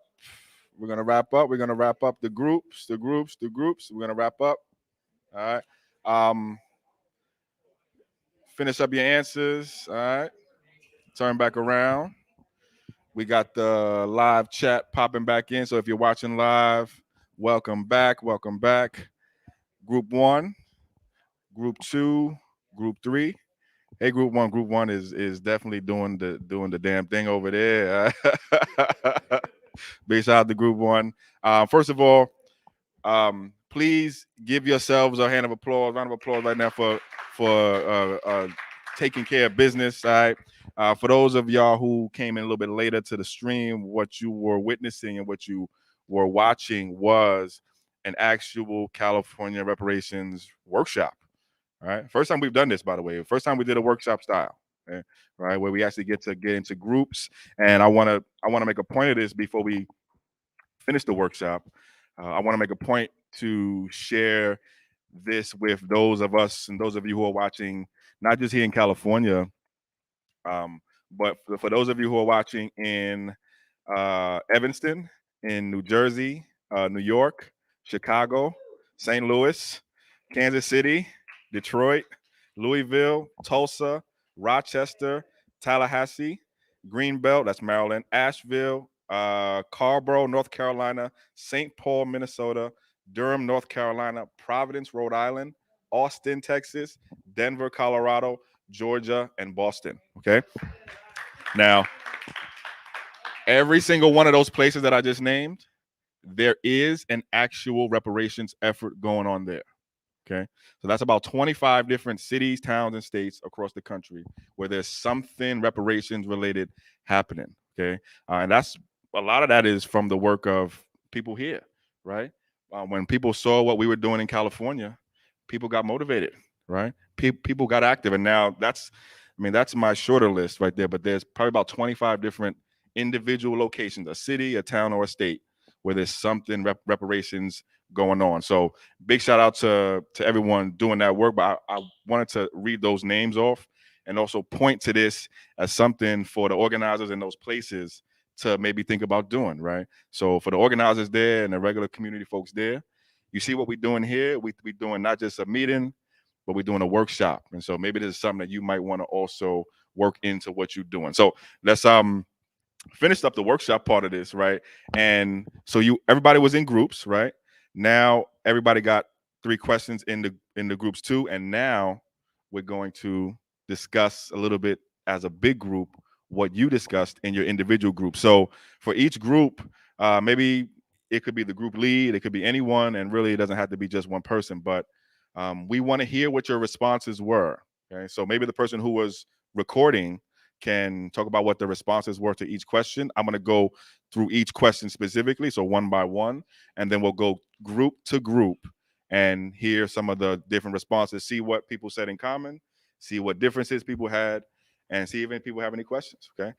After that, right, this will take us probably to about a little bit around 4. After that, we will have just some Q&A and conversation. We have Mr. Tamaki, who is spent a bunch of time with us today already. I'm sure you have questions for an actual California Reparations Task Force member, so this will be your chance to talk. All right, so the first question was about community engagement. Specifically, how do you want the California Reparations Task Force to engage you? What's the best way to reach you? What are some of the ways in which you want the task force to reach you, to reach out to you, whether it's online, email, however, right? So I'll start with group 2 here, okay? And Darlene, you want to tell us what your group responded? Some of the ways were billboards, we can always see them from wherever we drive. Videos, radio commercials, get historians or maybe some Bay Area celebrities, even if we have to go national, because people tend to like celebrities or whatever. And then yeah, and then we just need to find out. And then what I did, old school, just hitting the streets. I got that from you, Chris. And Yes, you did. I think that's it, right? Yeah. Okay. Carol? Yeah. Can I just add one more thing that just popped in my mind? Community events would be helpful. Like the things they do at Mosswood Park a lot. They have the community events, and that might be a big way to get the word out. Right on. Anything else? Thing is that each way that we target groups, it needs to be generational. That was a very good point, because everybody's not going to be feeling whatever. Right. Yeah, so that was what we came up with. Beautiful. Please give group 2 a round of applause, please, for those amazing answers. Well, I'm over here, so I'll go to group 1. So group 1, what were some of the ideas that you had about how you want the California Reparations Task Force to reach out to you, to engage you? Oh, okay. Yeah, anyone can respond. Yeah. Well, we have the pleasure of having Mr. Tamaki here. Thank you. But I will just share, and I'm assuming it wasn't secret squirrel sharing. One of the things that he did point out to us, starting in January, that there's going to be the 12 community listening sessions, which I think is going to be a great start. Yeah. What we're doing here, obviously, as Chris has stated, we're part of making history, and be proud of that, no matter how small or how big you think your role is in this. And I think we should continue doing this, even past the 2-year period of your deadline. But one of the things that he brought up, one important thing that I brought up is that we need control over the community outreach, because one thing that's important for our leaders to get access to the masses of people is to understand case study. Right now, there's a lot of the masses that go to different churches, go to different organizations. So they're already identifying a lot of the ongoing trauma. And they're also limited in resources, which sometimes those resources are just feeding them or getting them housing. Those communities could be actively taking case studies that could be presented to the leadership, but we don't have control over the organizing. As far as like the DOJ came out with a community outreach role that actually does this, goes to the community, goes to the leadership groups that are collecting this information. And it's odd because I presented it to a senator, but then the role, it came out, this past June, July, and August, but the DOJ has control over it. And the problem with that is they can pick and choose what leaders they want to bring into this, who empowered they can bring into this. And, they can choose also not to take in all the case studies that I've been identifying, and sending to and told the senator about. So that's the thing. That's the core piece that we have to have control over. Also the research part of it. Brilliant. Please, a round of applause. Is there anything else? Yeah. Group number 3. Any responses about community engagement? Come on with it. So I'm Rashawn, and we kind of echoed a lot of the same things that other groups were saying. The only thing that I would add is each one of us made sure that we went to the OAG website, which is oag.ca.gov. We went there because you can sign up on the website for updates from the commission. A couple of us didn't know, or at least I didn't know, that they sent out email updates. I didn't know what that website was. I also didn't know that we could email questions to Reparations Task Force at doj.ca.gov. And so I'm admitting a lot of my ignorance. I mean, we talked a lot about what we know, but we all feel like we're in an echo chamber where we're surrounded by a lot of reparationists. And so we want to just encourage that the Reparations Task Force think about people that might not be in these circles yet, to really try to get the outreach beyond the people that are advocates and supporters, to try to grow the knowledge of what's going on beyond people in this small echo chamber. But yeah, we said a lot of the things that other groups said. Trying to think of one other aspect from here. Oh, text messages. Yeah, we talked about the way that political candidates and causes have these text message blasts, and it seems like it's at scale, and it's a way to engage with people, let people know what's going on, and it also allows people to choose whether to opt into that. So if you want to get those, you can sign up for them, and then the commission or the task force can just be letting people know that there are events going on or that there are upcoming meetings. Brilliant. Please give Group 3 a round of applause. A lot of great stuff, man. Good thing we are recording this, right? I don't have to remember none of this. No, a lot of great ideas. Let's get to question number 2. Okay.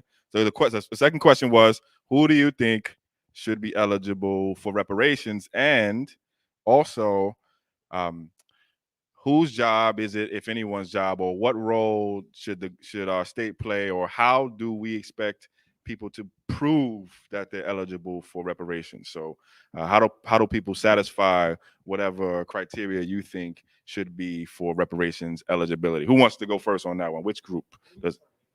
All right, go to Group 3. Thank you. So again, Rashawn speaking on behalf of Group 3. There's Crystal here, Lisa here. Want to make sure I give you guys your shine. We immediately just went to the terminology, descendants of U.S. chattel slavery, just to be clear, to be specific, and to keep focused. A lot of what our group talked about is how not just this task force, but really our experience with other equity initiatives and equity advocacy groups, they're very quickly distracted. And there's ways that it seems like they go off course. And what we're really hoping is that the Reparations Task Force, by staying focused on the descendants of U.S. chattel slavery, that hopefully we just don't go off focus if we just focus on the target population. If we have to sit here and debate who the target population is for reparations in the United States of America, we've already lost. There shouldn't be any question of the most aggrieved group of Black people, which are those that descend out of the slavery that was committed in this United States of America. We also talked a lot about Dr. Darity's, if people are familiar with Dr. Darity, and the qualifications that he's laid out for people who should qualify.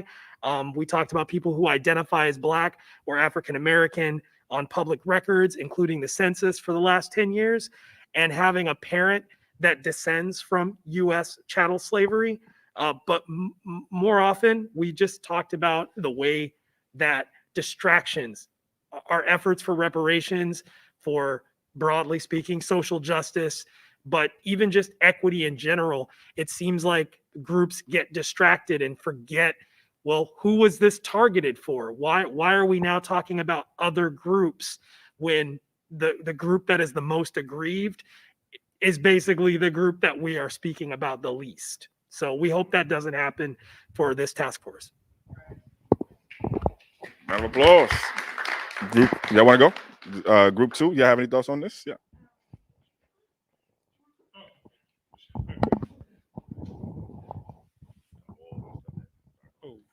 Okay, it's kind of all right. That was Josiah, group 2. So pretty much we just discussed some of the same lineage based criteria, but in addition we kind of broke down if it was the state's job to actually get the information to show the proof, it would be a lot easier. because most of our people don't really have resources, and so it'd be a lot easier if you had the government, who's pretty much responsible for this, be responsible for actually getting the information for the people that need it the most. And then we also discussed that if it was left up to the our people, then maybe make it a little easier for them to show. And we was kind of discussing the immigration patterns of the United States, and so we kind of made it to where if it was up to the people and there was no government assistance, then we would probably have them show at least one person who was in the United States within the 1920s, or something like that. We also discussed like the um, you know residency as well. I think that was kind of a different question. To where so we didn't want to leave out anyone who had to leave California because they couldn't afford it. I mean, we know we live here, right? We know certain communities that we grew up in, we can't even afford to buy a home, right? And a $25,000 grant isn't going to help to do it, So anyway, so that's on another point. But basically, we want to ensure that someone at least lives here a certain amount of time, but we don't want to exclude anyone who had to leave because they couldn't afford it as well. Please give Group 2 a round of applause. Is there anything else you add on that Group 2? No? Public health data and how public health data is tracked. So maybe it doesn't necessarily have to be framed around reparations to find out who's who. We could look at some sort of public health issue and get the data that way. Even more? I also thought about talking to like actual historians, and I had Louis Gates in mind in particular when I was thinking about that, because he has done extensive research and he has the ability to get access to those records that maybe we wouldn't necessarily. Please give Group 2 another round of applause, please. I'm coming to you, Group 1. I hope I'm not messing up the wiring here. All right, Group 1. Same question. Who's eligible for reparations according to y'all? Okay, so we all know who's eligible, so I'm not going to really get into that. I think one of the things I brought up here, that we have family members who, your parents, your aunties, uncles, great uncles, grandmas, whatever, going back that way, that could be one measure if you're looking at the time frame. So again, when we're talking about this conversation right now, we're not talking about peer reparations federal. We're talking about California here. So I think when we're talking, we need to make sure we have those two separate conversations. When you're talking about California, if someone said, well, I'm from the descendants of blah, blah, blah, but I just got in California within 10, 15 years, that does not mean that you're eligible for whatever may have happened here or anything else. You just got here. I'm sorry. You're gonna throw me out of the reparations effort right now. This meeting is over.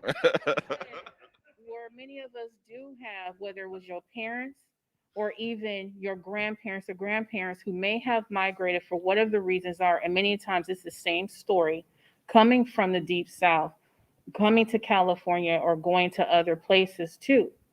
And it's not just the big migration that we all talk about. There were other layers to that. Whether you had somebody leave and was able to come back to get your mom, then the grandma, then your cousins. And so that's true for my mother's side of the family. Of many people had came here and came to Richmond in particular. So I think if you're looking at the measurement of or the time frame, perhaps looking at those family members who have generations here, not somebody who just got here. Beautiful. Yes, sir. There's a few parts, because all Black people are going to take in part, that we're going to all experience the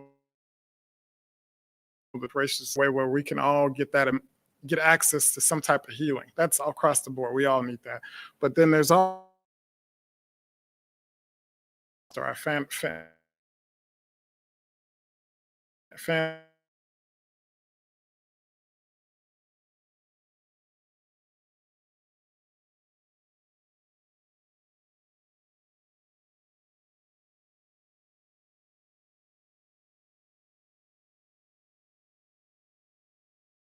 us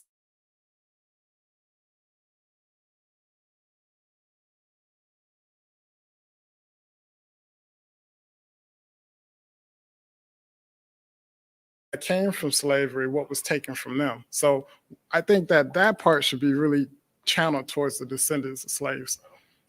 Yeah. Please give group 1. I'm mixing the numbers up. And don't worry, y'all. Don't worry about me. Okay, yeah, I'm from New York. I've been here 5 years, and people don't want me in the reparations. That's why I told y'all I'm just gonna be borrowing money from every single one of y'all. I'm gonna get a piece from you, a piece from you, a piece from you. We're gonna start businesses together. But by the way, yeah, please, people don't know. Yeah, right. But I was gonna say people don't know this about me. My father's actually from California originally, so half my family has a long line here in California, so I'm eligible anyway. Okay, even though I came from, no matter what, I'm getting some. All right, so, man, I almost lost my train of thought, but I just want to last question. We got one more question, right? We have one more question that we gotta go through, and then we're gonna get into some final conversation. But last question was, what are you afraid of? What are you concerned about? What are you scared of? Be real, right? What scares you about this effort? What do you not want to happen? Want to see happen? What's scaring you? Okay. Who wants to start? Which group?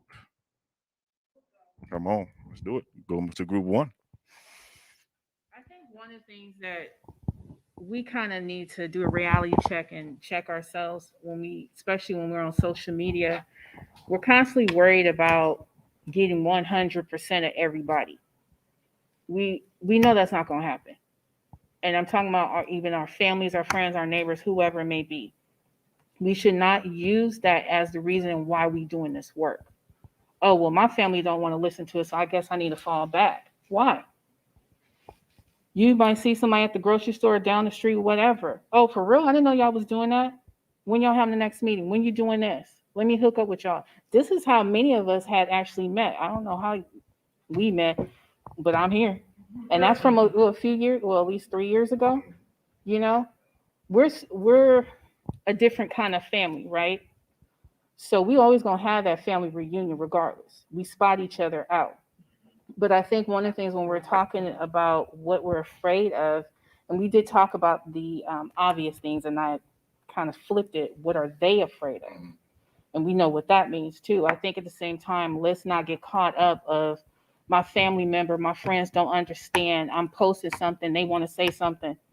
Who cares? Who cares? They're afraid. They're afraid of change. They think this is not a reality because somebody had conditioned them to think that you can't have this. We've been living in survival. And we need to start telling folks that we need to get out of that. So I think when we're looking at this, let's not worry about what other people think. Just, because we can have these conversations. Like I said, I've seen this on social media and I've seen these in conversations, and someone's talking about somebody, family member, or somebody don't want this. So what? So what? We got bigger fish to fry. And it's not Clyburn fish fry or chicken fry, whatever he do. We got other business to do. Go ahead. Yeah. I mean, it's just really important that our masses really empower our top leadership, and that's got to be done through, whether it's a ward system, some type of voters block, or some type of, we have to control the outreach and the organizing, because, if we don't, then our leaders are sort of, and we see this all over the planet, right? Even in Africa, just our leaders, if they have no power, if they're not empowered by the people, then the people are kind of like, there's just no access to them, so that's just where I see it. Round of applause. And you want to add something to it? Yeah. So to the question, I had said that I'm not really scared of anything, because if this commission does what it's supposed to do, and if we as advocates do what we're supposed to do, then I don't see why this would fail. And the worst that could happen is that people say no, and like they've been telling Black people no for what, 250 years. So there's no fear here. But what I would like to do is pass the mic to Ms. Don Tanaki, so he can explain what his fear was, and then I'll continue on with my statement. Well, my fear is that we make the recommendations, the report is rendered, and we can't mobilize the public to get behind this, because ultimately that is the key. And we're seeing that with the HR 40 is now the closest it's ever been to get to a floor vote. But John Conyers has been introducing HR 40 every year since 1989. And because of that, the local regions, California among them, is developing their own initiative. And I think the strategy basically is to create a groundswell of public support so that you change the needle of public opinion on a national level. And also California can do things that are tangible in terms of remedying the harm. But ultimately, this is a national issue because culture of systemic racism, 400 years of a culture of theft, really. It's either theft of bodies, theft of wages, theft of property, and denial and willful amnesia. So that is a national question. And so, again, to Robert's point, if the task force does what it's supposed to do, the issue will be to CJAC and other groups in ethnic communities and also in the mainstream and the media. Can it mobilize enough support to move this forward? And we do need to get that mass in the middle behind this. So that is the huge challenge. And Chris has talked about, that's when the real work begins. With all due respect to all the hard work everybody in this room and CJAC and online have been doing, the challenge will be the years to follow, and it will take that long. Well, Adam, thank you, sir, for that. Yep. So to that, the reason why I wanted him to explain that is because he sits inside of the commission, and so he's looking out. And this is the relationship that we have with the commission is supposed to be mutualistic. And so what we need are directives from the inside, because we're now 4 or 5 meetings in, and they may notice things that we don't necessarily see or understand because we're cooperating with them, but we're not in the commission, right? So he's basically telling us that we need more people on board. If we boil that down to its nucleus, he's saying we need more people. And he's saying, he also said that he's hoping that the listening sessions that come up in January inspire that. But I'm saying we, as the boots on the ground people, we have to make sure that by the time January comes around and those listening sessions get start to, go off and do their thing, that we meet or exceed his expectations. So we actually have to put in more work now leading up to those listening sessions.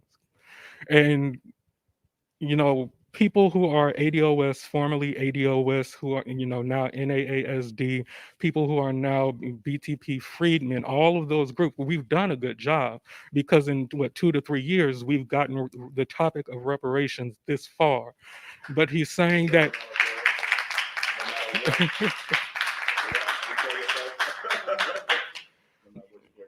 so while we can have that celebration, let's also not ease off the pedal. Just because the commission is formed, no, we still have to be out there with a steady drumbeat, making sure that, okay, now that the commission is formed, people know about the commission.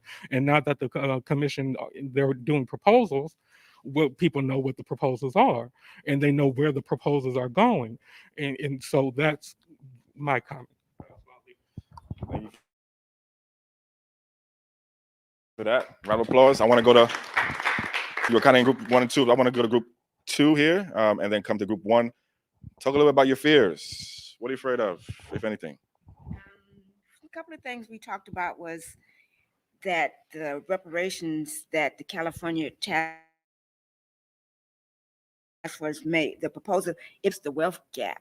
And we just want to make sure that while they're making the proposal, that this is the focus of closing the wealth gap. And also have, by it being a state program, that it doesn't impede what's happening in the federal level. Although it says that on the bill, but we just need to make sure that that happens. And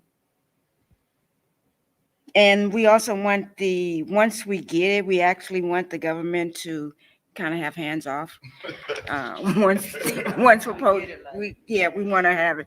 Cash payments for sure. We're afraid we may not get it, but that has to be number one. And then certain different programs put in place, like housings, but that's after the cash payments. Yeah. Round of applause. Oh, yeah.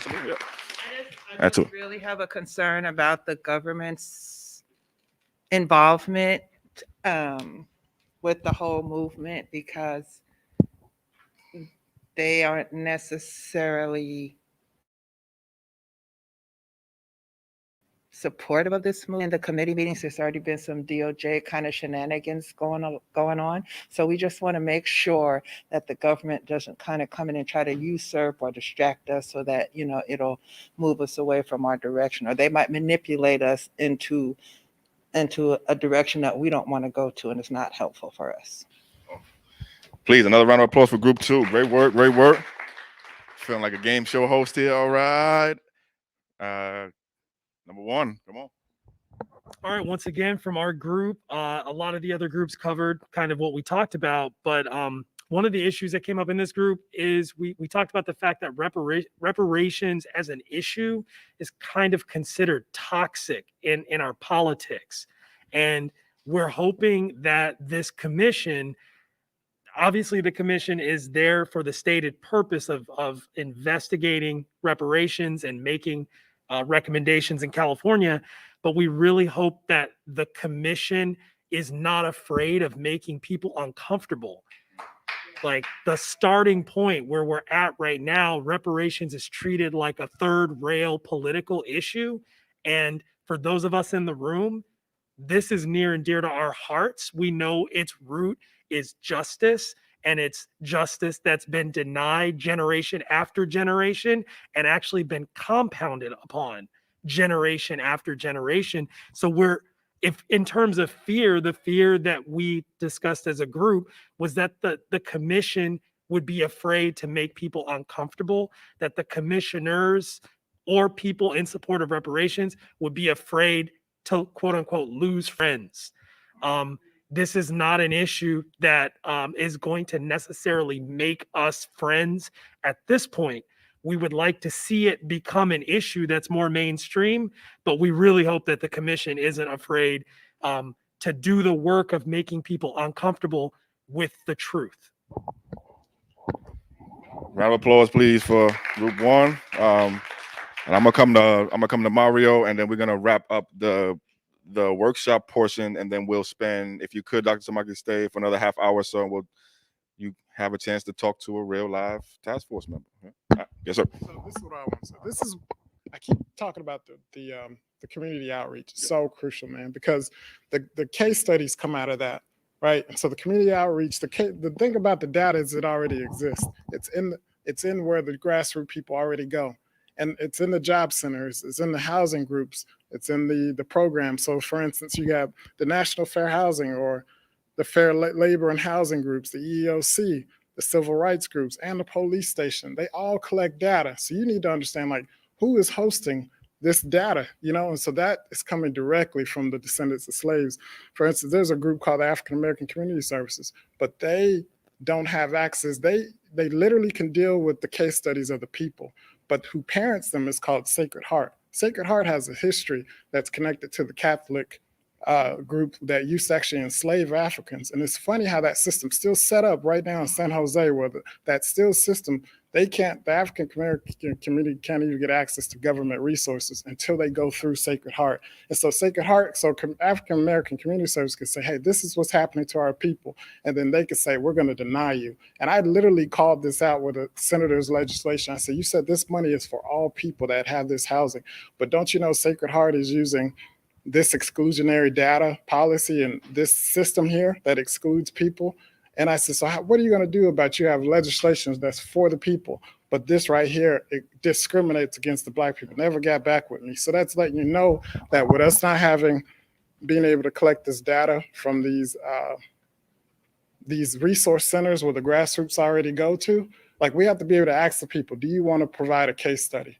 And they will give you the data. You can concentrate it and see what groups of people are giving you this data. What are they saying? And you're going to see it. EEOC, the fair housing, and you can see the corruption with the civil rights groups and the police stations. You're going to see it. I've already seen it, and I've already presented this information. So actually, I want to pull you on that point, Mario, because what you're talking about, I think what Carol mentioned here, and some of what Group One was talking about too. So again, the question here, and this was really just for you to think about too, right? And also talk to other people about what's going on inside around this whole thing. But the point you made, Mario, and the point Carol was making, the point you were making over here is an important one. We have never had to do this before. We'll say that again, right? So again, congratulations. You're the first Black people and every other person in here that has actually had to do this. Okay. Congratulations, first of all. But what we haven't had to do, and this is why Mario's point is important here too, is that we never had to really figure out on the reparations question how much a part of this effort should be the government and the institutions, some of whom, most of whom, all of whom are responsible for why we need reparations in the first place. How much a part of our repair should the people who did the crime and the harm be? Okay, that's not a question that we've had to work through for reparations ever. Okay, and so that's why what you're saying is important, and what you were saying, Carol, about the institutions here, and really what you were saying, Rashawn, about not wanting to lose friends, right? And to that this is not going to be an effort that's going to make us friends, at least right now, right? So that's an important point to make, right?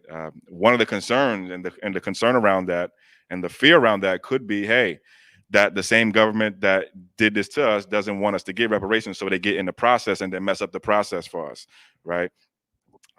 And we have had, and let's just keep it real, we had a community meeting. We had folks on our team had to meet. We had 3 meetings directly with the California Department of Justice this year already, specifically about how it's behaved and how it's worked with the California Reparations Task Force. We met just most recently with the Deputy Attorney General, Michael Newman. Michael, if you're watching, what's up?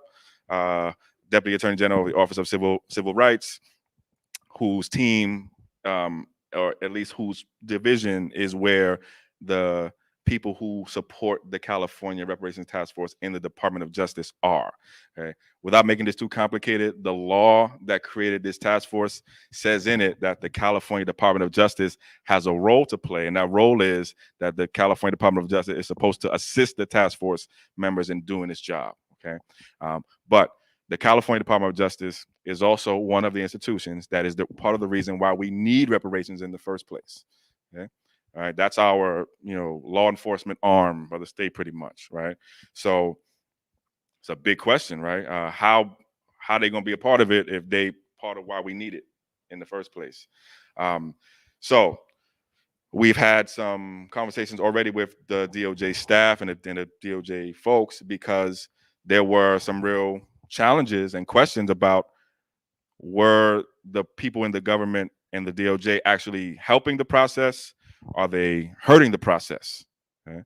And so that issue is real right now. Right? On day one, we had to deal with that. Another concern that I want to, and fear that I had, let me share what one of my fears is.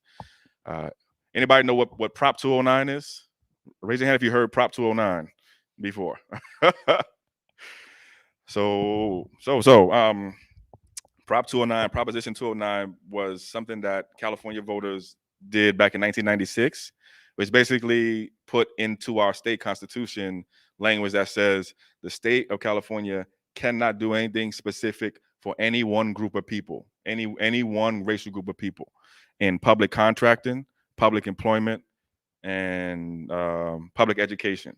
Meaning the state of California cannot legally, by its own constitution, spend any money in contracting, employment, or education on any one racial group of people. Okay, that is, to me, the biggest barrier to this being successful in the way that we want it to be. There was an effort to repeal Prop 209 last year. It was called Prop 16. California voters voted that down 56 to 43. So Prop 209 is still in effect.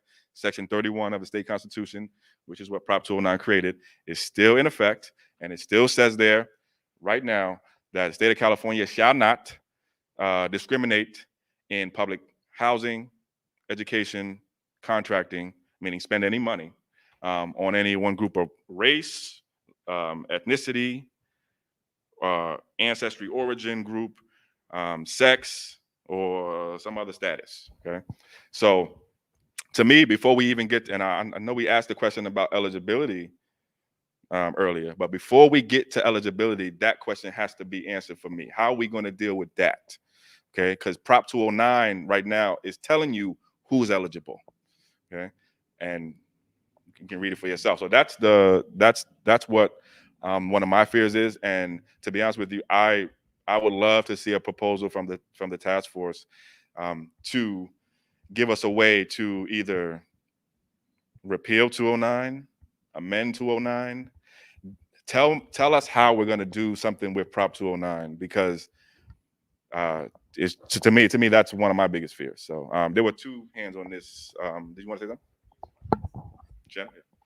Do we know if Dr. Weber plans on reissuing similar Prop 16? To my understanding, and some of us that kind of knew about what was going on, it was a very, very, very, very short window, and opposition was already planning. Yep. Because we knew what, and let's just be honest, those of us who sat on those early hearings, we heard where the opposition was and the actual group who was in opposition, and they identified themselves as Chinese. It's not to be discriminatory or any way. Let's call it for what it is. And we know that those same efforts had happened in New York for whatever the reasons are. Now, I graduated from Berkeley High in '94. I know exactly what happened with Prop 209, particularly at UC Berkeley. And many of us being in that environment, if you went to Berkeley High at that time, your life was, it was open campus. You were kind of part of UC Berkeley anyway. You were highly influenced. And we saw a lot of stuff. And I saw the impact of what it did to Black students.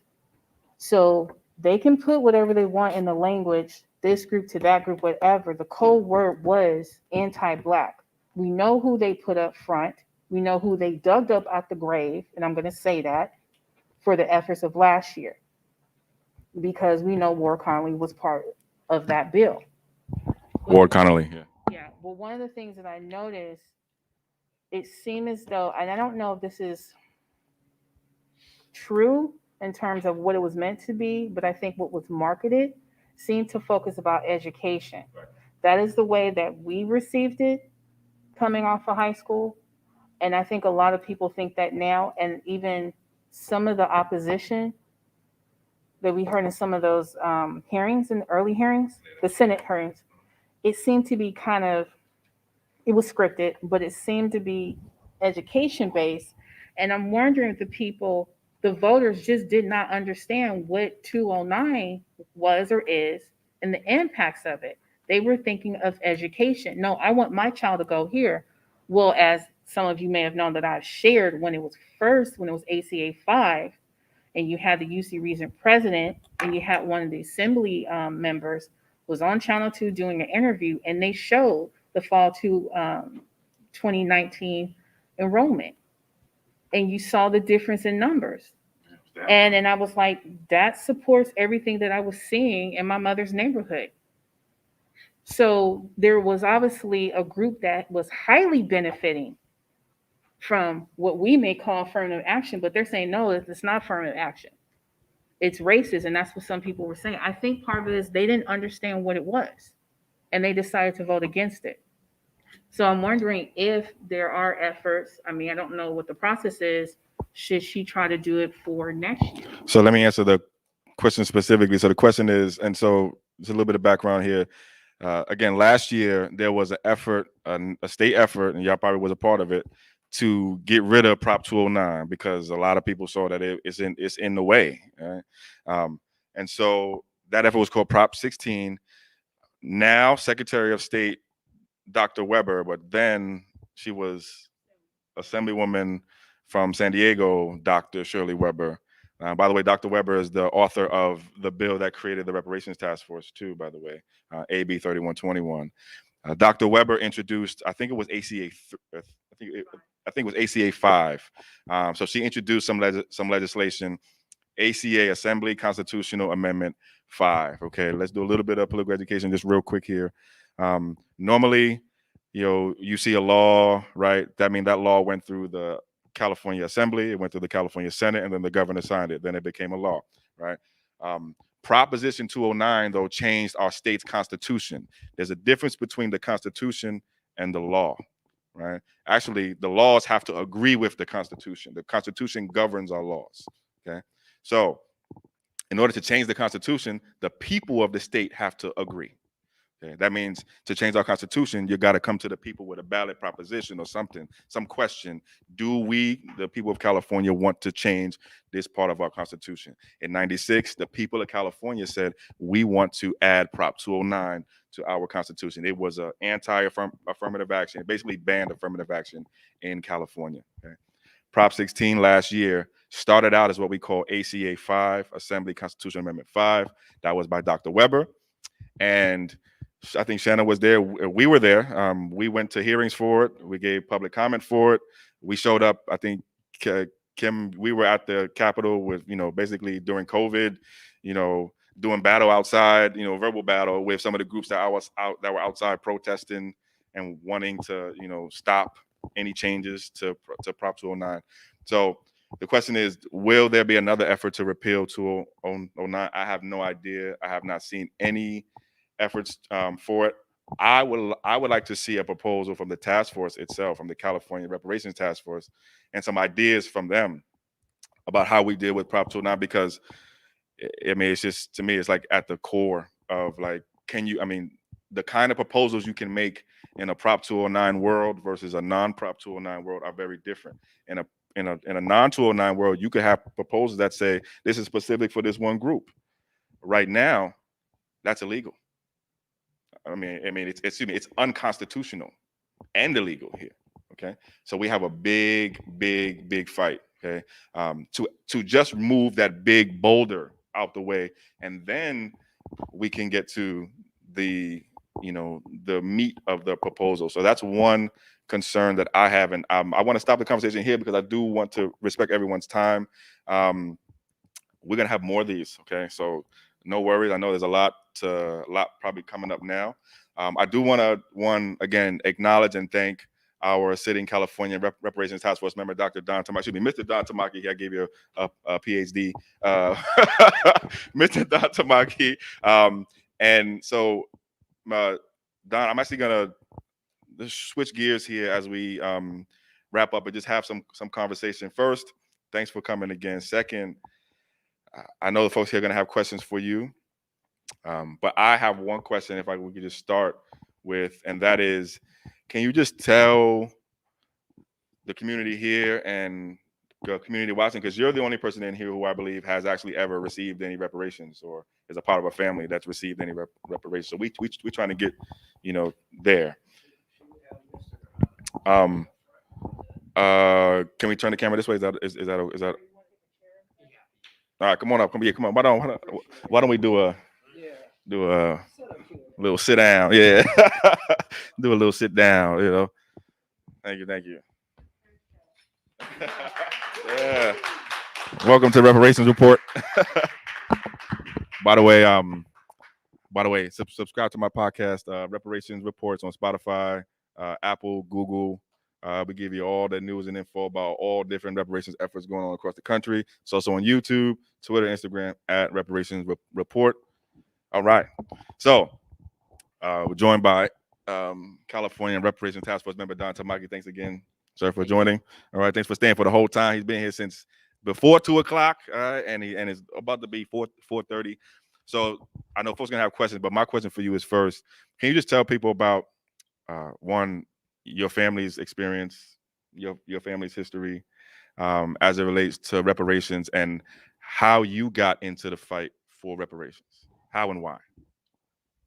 Thank you. Well, first of all, I want to thank CJEC for organizing this, and ETM and the other people in the room that have put this together. So thanks for the invitation, Chris. I really appreciate that. Let me just preface this by saying personally, I'm the only non-Black person on the task force. And so I think that in itself, is something I have to address. And I approach it with humility and with a sense of gratitude.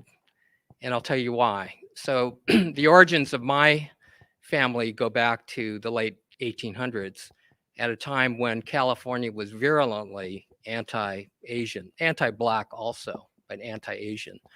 And this is not to equate in any way the experience of Asian Americans with Black Americans. It's simply, it's not equivalent in scale, in terms of the harm, in terms of the duration of the oppression, in terms of the lasting nature of the institutions that were created.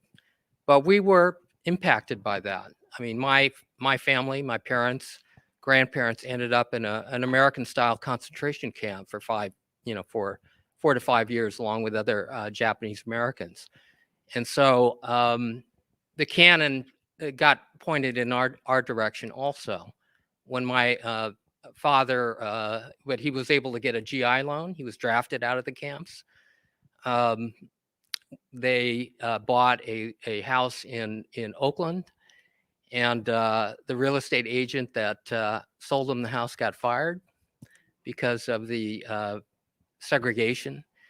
But at least in California, as a northern state, wasn't barring Asian Americans from getting GI loans, unlike the South, where 98% of those federally insured loans for that were responsible for a really, I would say, a huge amount of transferring wealth, really were denied to Black Americans, among many other things. But we lived through the civil rights movement. We saw America change to a degree, but it certainly opened doors for us. And it certainly raised all boats for us. So Asian Americans owe a great debt to the Black civil rights movement. There's no doubt about it. And so when I work on the task force, I'm very conscious of that. I'm very conscious of this Asian-Black dynamic. I'll call it the model minority sort of wedge that's been driven between our communities. I hear Shauna's, comment about some Asian American groups opposed affirmative action and have taken that stand. I think that's a bad idea. It was a bad thing. But this is not unusual. I mean, the Prop 209 movement was led by a Black businessman, Ward Connerly. And there are many Asian American groups that were really for Prop 16 it lost, but they've been fighting that fight for quite a long time. And so I agree with you about Prop 209 being a barrier. And I think the report is going to call that out. And the answer really is repeal at some point, and getting the political will in California among the electorate to understand that the playing field is not level. I mean, the premise with Prop 209 was discrimination is over, slavery has long been eliminated, the playing field is equal, therefore, you can't discriminate against anyone. And of course, that caused huge damage. And I agree with respect to remedies, it certainly is an issue. So anyway, the way I approach this is from a personal standpoint, but I'm also very mindful of The other members of the task force, I know there were some concerns about people being afraid of taking positions. I don't think that's the case with my fellow members. I think they view this very personally.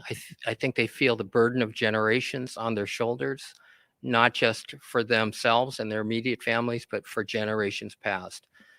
So also, there was a comment about the DOJ, and can you really have a government entity that was complicit, if not causing the harm, involved in remedying the harm? Japanese Americans face this with the reparations bill, which took 20 years to get on the radar screen. Now for HR 40, it's more like 50 years, in terms of people advocating for this. And certainly since 1989, since it was first introduced, it's been that long. This is a long, long process. But that was the same concerns about how can you get the government to remedy something when they were the ones who incarcerated us in the first place. I can say that the people we work with on the DOJ they view this as a mission.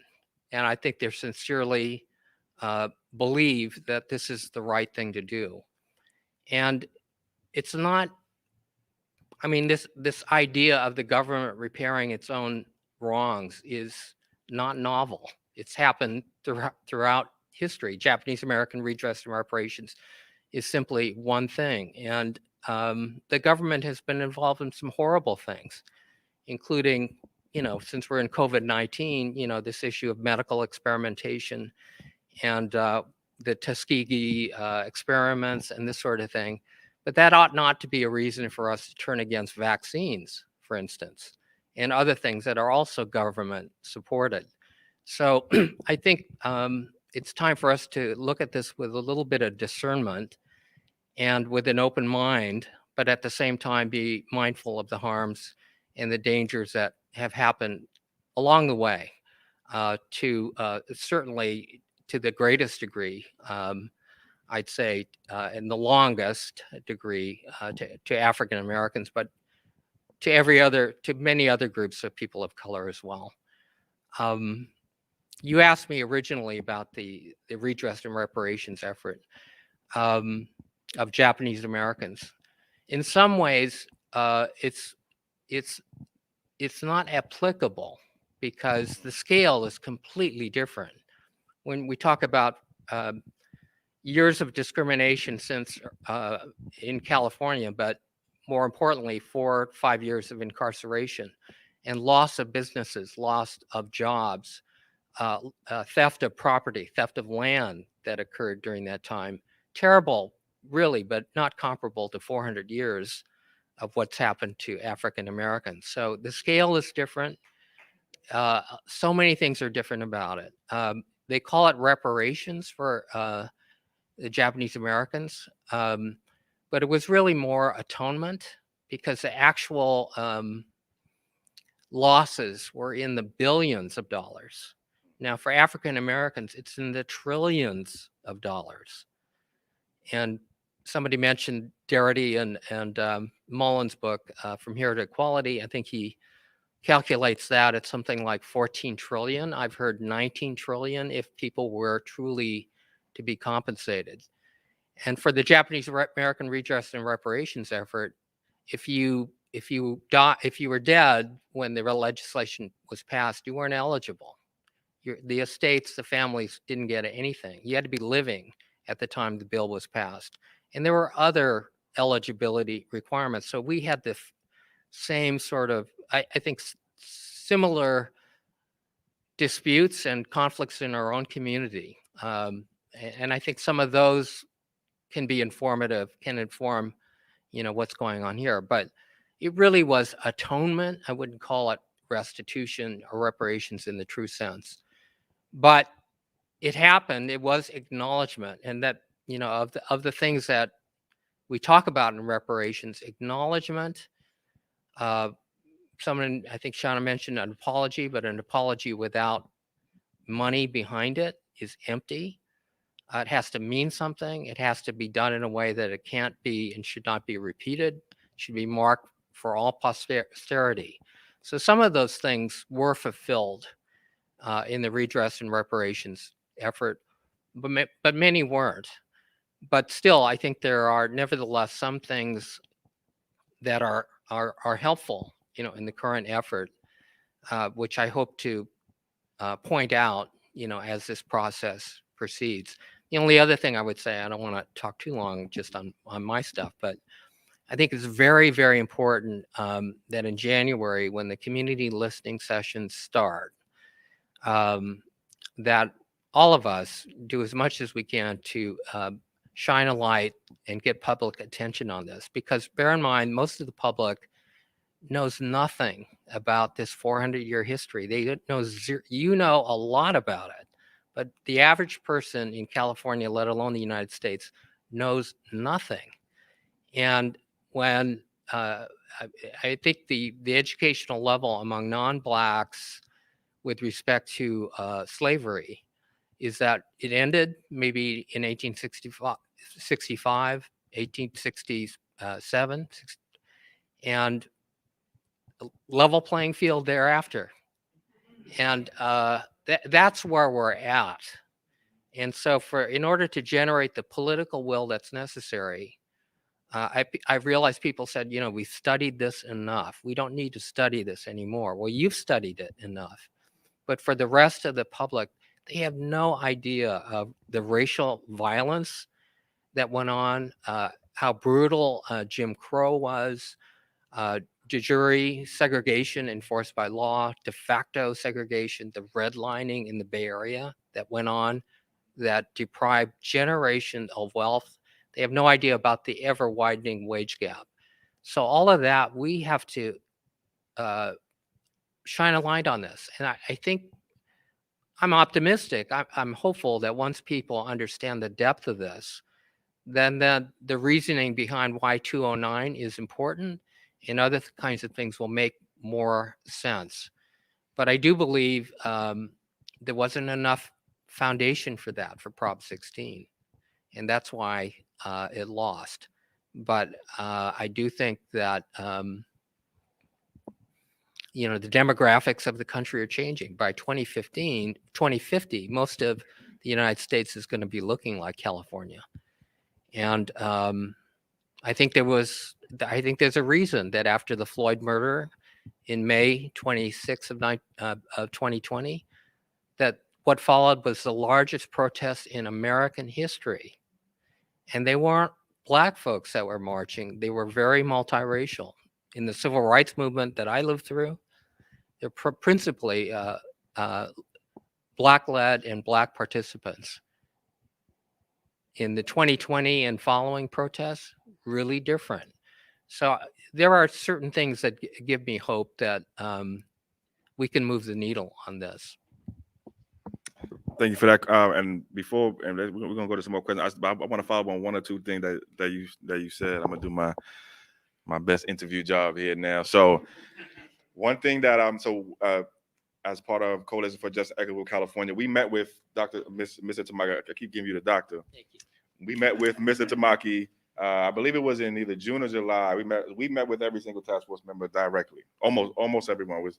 Lisa Holder, if you're watching, we love to meet with you. And Assemblymember Jones Sawyer, we're still trying to get a meeting with your staff.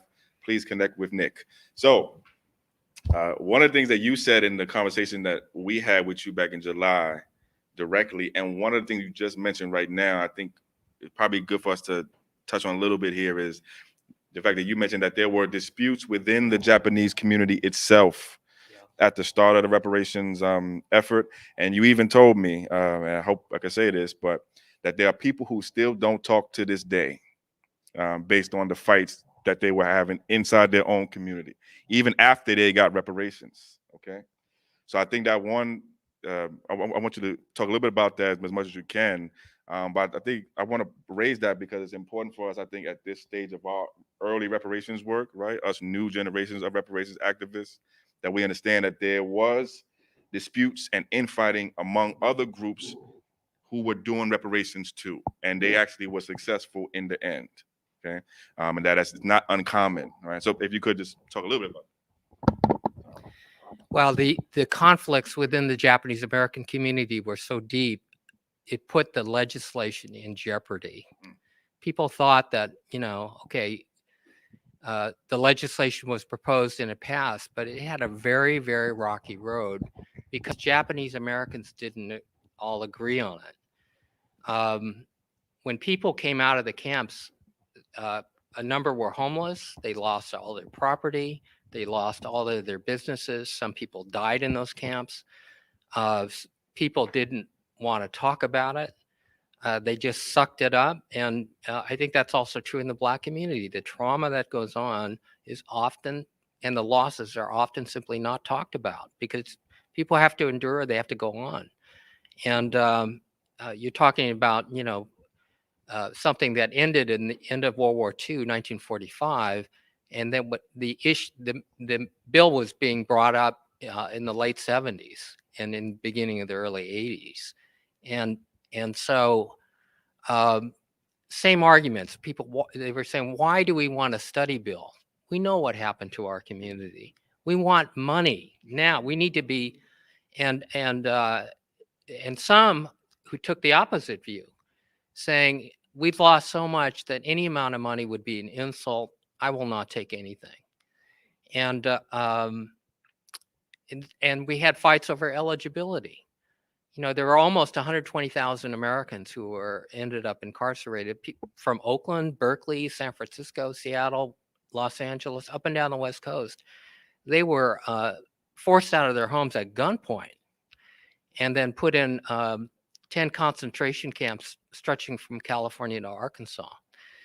And people who protested within those camps were seen as traitors by other Japanese Americans who wanted to be super patriots, and there were others who simply said, for instance, by the going into maybe too much detail here, but after 1 year of the imprisonment, the government realized this is not at all a dangerous population, so they began drafting Japanese American young men out of those camps. And there were people that resisted. They said, we will pick up arms for this country, but you have to free us first. And until you do that, we will not register for the draft, or we will not comply with the draft. And those people were plucked out of the camps and put in penitentiaries. And so there were deep, deep divisions within our own community. In addition, about 2,000 to 3,000 people were kidnapped from Peru and other Latin American countries, but principally Peru. They were not only immigration from Japan to the United States, but they're immigrants from Japan to Brazil, to Peru, to these other countries. Well, the war broke out, and America's leaders, in sort of preposterously, believed that the Empire of Japan would willingly exchange prisoners who are of Japanese descent with American soldiers who were captured. And so their idea was to literally go to these other countries and kidnap them and bring them back for prisoner exchange. Well, 2,000 to 3,000 were, the term for it is kidnapping or rendition. And they were brought into separate prison camps in Crystal City, Texas, and other places. After the war ended, then for a lot of them, they said, well, you didn't come here. You're really illegal immigrants. You didn't come here legally. So we're going to deport you. Peru didn't want them back because they cooperated in the kidnapping in the first place. And so these folks were deported to Japan, the place that they'd never been to. They'd never been to, because they were of, further generations in Peru. And at that time, Japan was starving, was war-torn. And so for the people that were able to remain, issue was, are they eligible for reparations? And the way it came out was, you're not a true American. You weren't born here in this country. You shouldn't get it. And I feel bad about that to this day. we came down to a practical question that Congress wasn't going to approve it unless we cut these folks loose. So those folks got nothing. Okay, and do you think that drove a wedge in our community? Hell yes. And so maybe people might think, well, that's a small thing, you know, that we covered the most people, but it isn't a small thing when it splits your community like that. So maybe that's one lesson that we can pass on, that when you start cutting things up, and far be it for me to tell Black folks who should be eligible and who shouldn't. Okay, I want to be very deferential, but I could tell you from the Japanese American experience, it split families. People stopped talking to each other. They went to the grave split.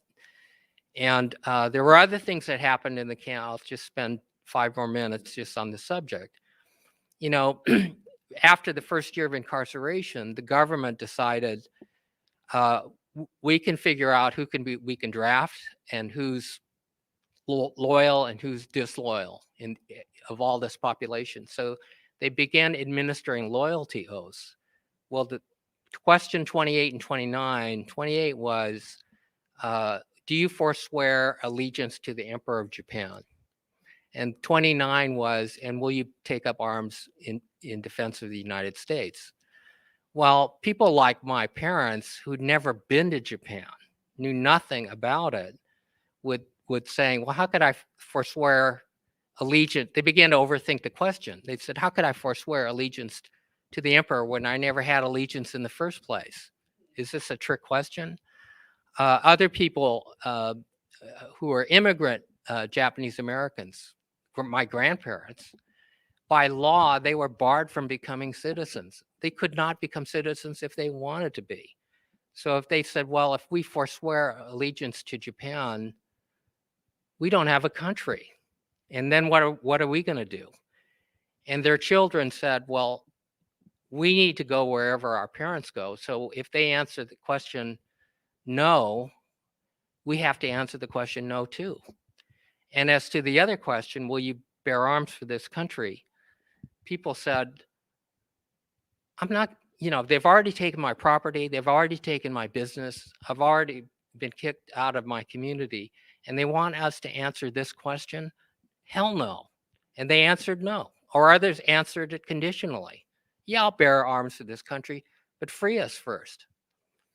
And those people who answered no and no were plucked out of the other camps and put in a maximum security camp called Tule Lake in Northern California, whose population soared about 20,000 people at one point.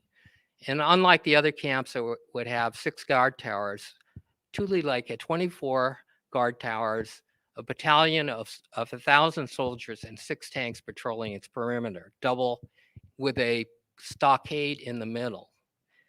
And so for Japanese Americans, I just want to say about the split, the defining thing was when they met each other, if they didn't know each other, the first question they'd ask each other is, where were you?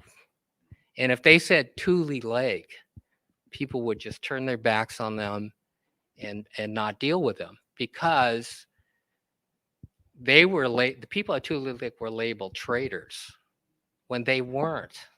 This is a government thing.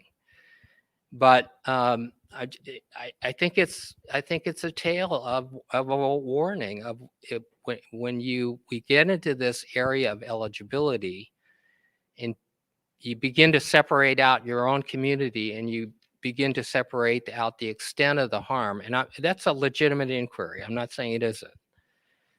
But you begin to define who's worthy and who isn't, who's a real Black American and who isn't, who's a real Japanese American, who's a traitor.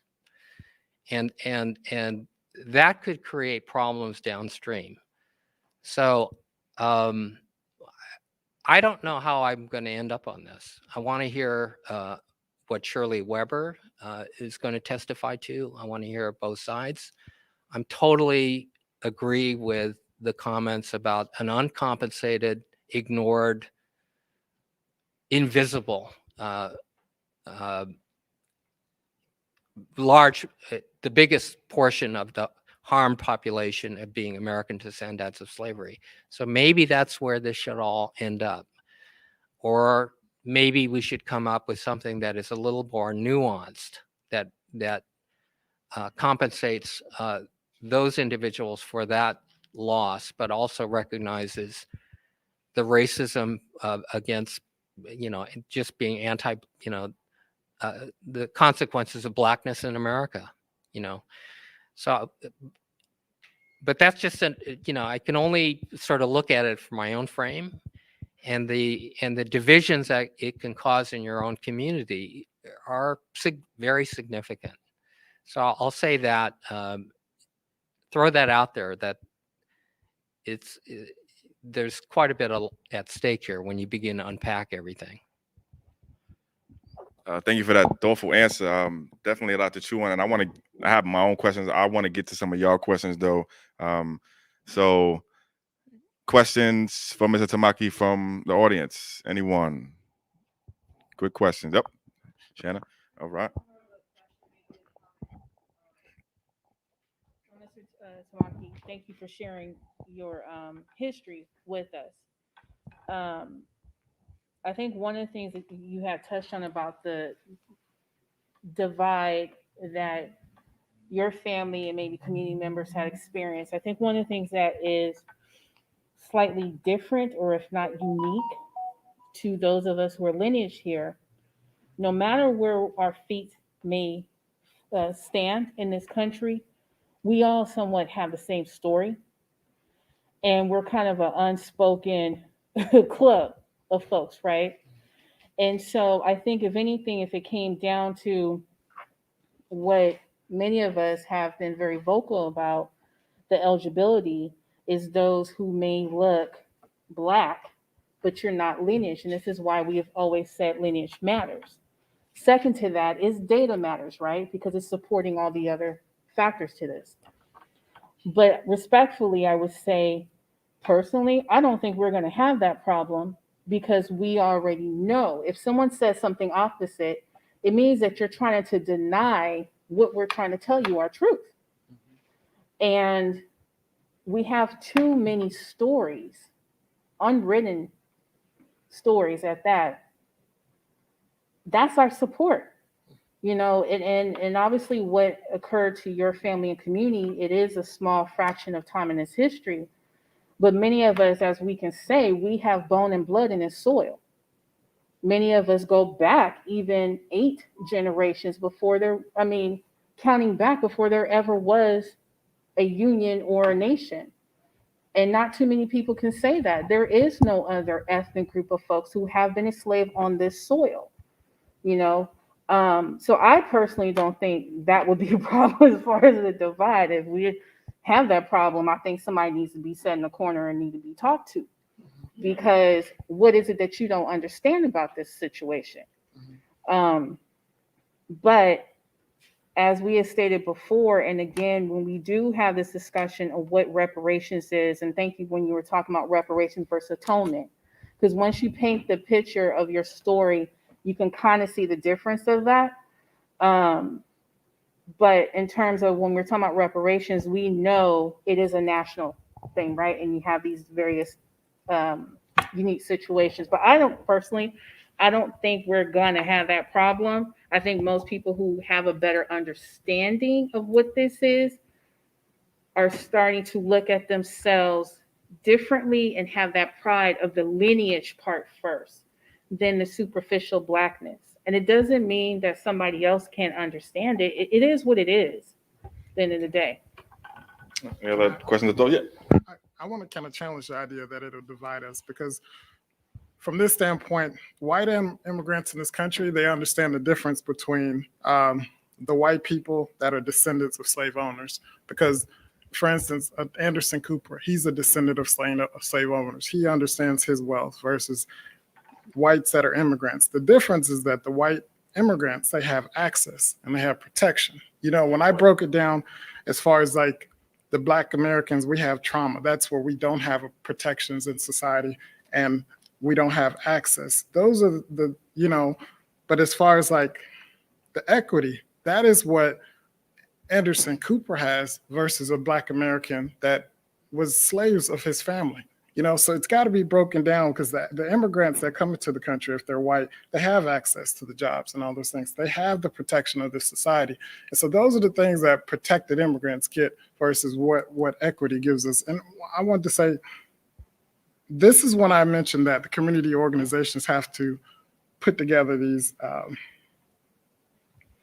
organized groups that can get that case study, because again, the trauma has to be recognized, and that evidence, you know, it's got to be allowed to be retro, because you got to say, what is the discrimination Black people received? Okay, so if we know that that's failed them, then that should be lawsuits that, you know, for Black Americans, and then, you know, so it's just the difference, you know.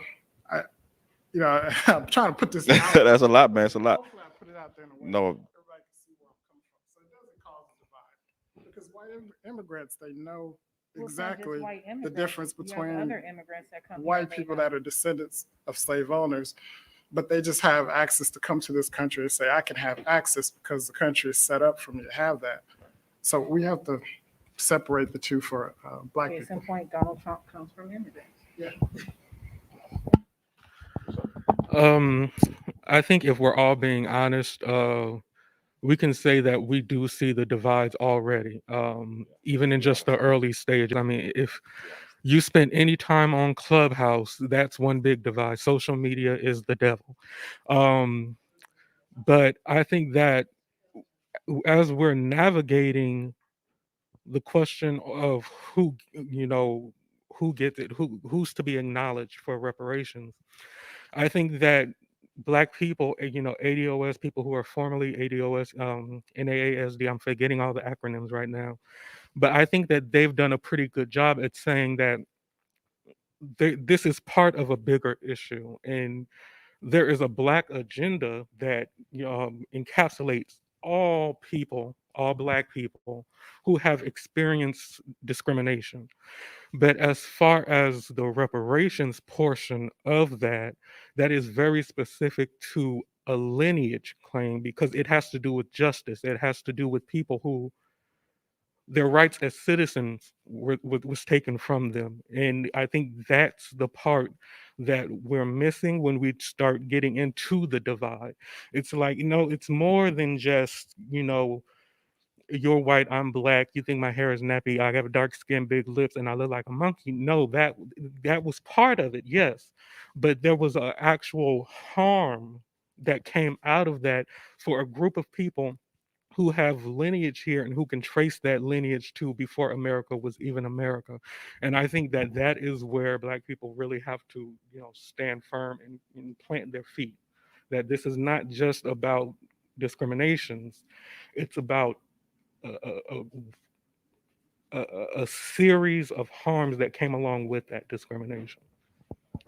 Other thoughts on this or questions for Mr. Tamaki? I'm gonna go to the side and I'm coming to you, Rashawn. Thank you for staying. Oh, yeah. So I just want to appreciate you as well for being here in person to be here with us. So, so when 9/11 happened, there was families that were affected, and they had a form of compensation for people, who were affected, by what happened in 9/11. I was affected too.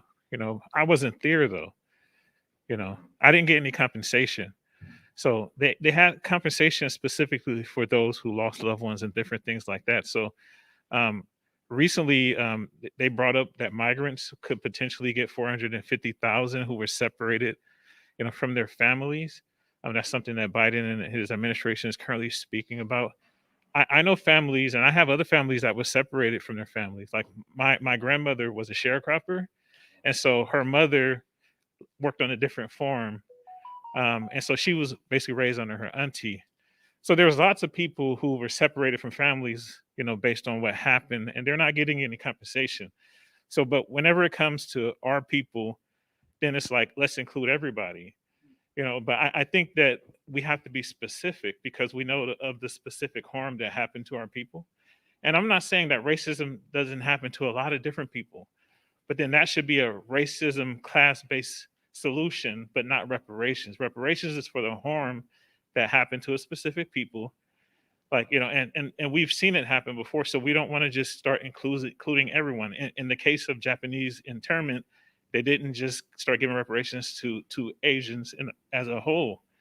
So that's the same thing that's being stated to us. That's what we hear when we have people say, well, you don't want people to feel excluded. Generally, things are going to be exclusionary if a harm happened to a specific person. It's natural. So I just wanted to mention that it's not about trying to keep someone out. It's about being specific to what actually happened. Because if we try to give reparations to people who wasn't harmed, then what is it really? It's no longer reparations. So basically, we have to have compensation in a way and give it to the people who was actually harmed, basically. Rashawn, I'm gonna come to you. And the point you just made, this I think is a really good one, because if we listen to what Mr. Tamaki is saying, it's about asking him specifically about his community's specific experience on this, because they have experience, right? He told us that there's a group of people who were carved out of the reparations effort specifically for Japanese Americans. That there are a group of people who phenotypically, so probably look Japanese, right? But they were not in Japan. They were not from Japan, right? Some of these people were in Peru, other countries. But at some point they were brought here. And so the question was, when the reparations effort for the Japanese folks happened here, should those people who have some connection to the Japanese community have been included? And they were not. And it was not an easy, question to answer. And that's something that we are going to have to work through. That's why I wanted to ask him that, because it's something that we're dealing with literally right now. But I want to get you in. I just wanted to thank Mr. Tamaki as well for being, Don, thank you for being with us today. There's something that you said that I feel the need to push back on a little bit, and it is the need to educate people about either you want to call it the debt that is owed or the multi-generational crime of systemic anti-Black racism that's occurred. I'm not sure that I agree that people are as ignorant as we give them credit for being. The original crime, if you ask me, the original crime was the institution of slavery that was sanctioned. But wherever the people who were descendants of those slaves, wherever they have gone in time, the harm has followed us. It is not like the crime was slavery and that those of us who are descendants are free of the crime. Wherever we've gone, including coming to the state of California, but everywhere that we've gone in these United States, it's followed and it's remanifested under new forms. And I'm just not exactly sure, and I'm not just talking about non-Black people. When I talk to Black people who act like they don't know what the crime was or that there's a debt owed, I have to kind of let those people go, because at this point, I don't think it's worth my energy to try to convince someone that a crime that occurred that has been repeating itself was actually a crime or that it is actually ongoing. And so I'd just like you to comment a little bit on the onus of educating. I'm glad you asked that question, brother. I was going to ask that too. So when I said that, it was not in the sense of educating people about the crime or about slavery. What I was talking about is a legislative, what's necessary for legislative action. And that goes down to voting and election of people, and why, for instance, HR 40 has taken so long to get over the hump. It is a matter of votes and the will to get something done. And the sort of era that I come out of was the era of the passage of the Civil Rights Bills of 64 and 65. Although very flawed, it was groundbreaking at the time because it dealt with some of the worst manifestations of Jim Crow. But in order to get that passed, it came down to votes in the Senate and in the House. And how do you do that? Thanks to people like John Lewis and Martin Luther King and the civil rights movement, et cetera, move the needle on the education of the country on that. So I'm purely talking about political power in terms of how policy gets implemented, and not so much about, trying to convince somebody that harm happened, as much as how do you get, I mean, we're talking about 209, the fact that it was passed and 16 lost and couldn't repeal it. Why? Because the electorate. And at some point we have to reach those people. And I'm delighted if the task force can issue a report and have some impact, but it's going to fail if it can't be translated into legislation. And how do you get that done? You got to convince 51% of the voting electorate, or the people who vote. So I don't know if that makes sense. So I want to. So we're gonna wrap up here. We're gonna stop here because we in way over time. And I want to thank all of y'all for just hanging out. But this is to me, this is the most important work I'm gonna do today, right? Right. I mean, this is what we're supposed to be doing, and the ancestors are happy with us today, right? Because of what we're doing, all of our ancestors. Only last point to make on, because this is a point that was brought up in the first task force meeting, right? There was some discussion on it sort of came up when we were talking about the 2-year window, right? Why do we need 2 years? Don't we know right now? Where's the bill right now, right? And that was sort of the question in some of the comments, right? And the where I fall on it is this: my job, I'm an organizer, I'm a community person, right? My job, I have different jobs, but for this, I have to be honest. We don't have right now the support for the reparations proposals that we would need to pass them. So even if I had a reparations bill right now in my hand that I loved, that I had cash money in it, has me in the eligibility, has not just me, right? Has land and all that good stuff. Even if we had that right now in our hand, let's ask ourselves this question: do we think that legislation would get 20 plus California senators and 40 plus California assembly persons and one governor to sign? Do we have enough votes for that today? Because if you want us to skip the study right now, we want to have, we would need that today, right? One of the things, and I'm one of these people, like I am, we've been here for a long time, y'all. We know we live with the harm every day. It's like we getting reharmed every single day. So I understand, but I also understand that we have some work to do to get the support from the people who are gonna help influence the politicians to support this. That is gonna be a big fight. And one of the things I think we would do well to do is use this time that we have between now and potentially 2 years, right?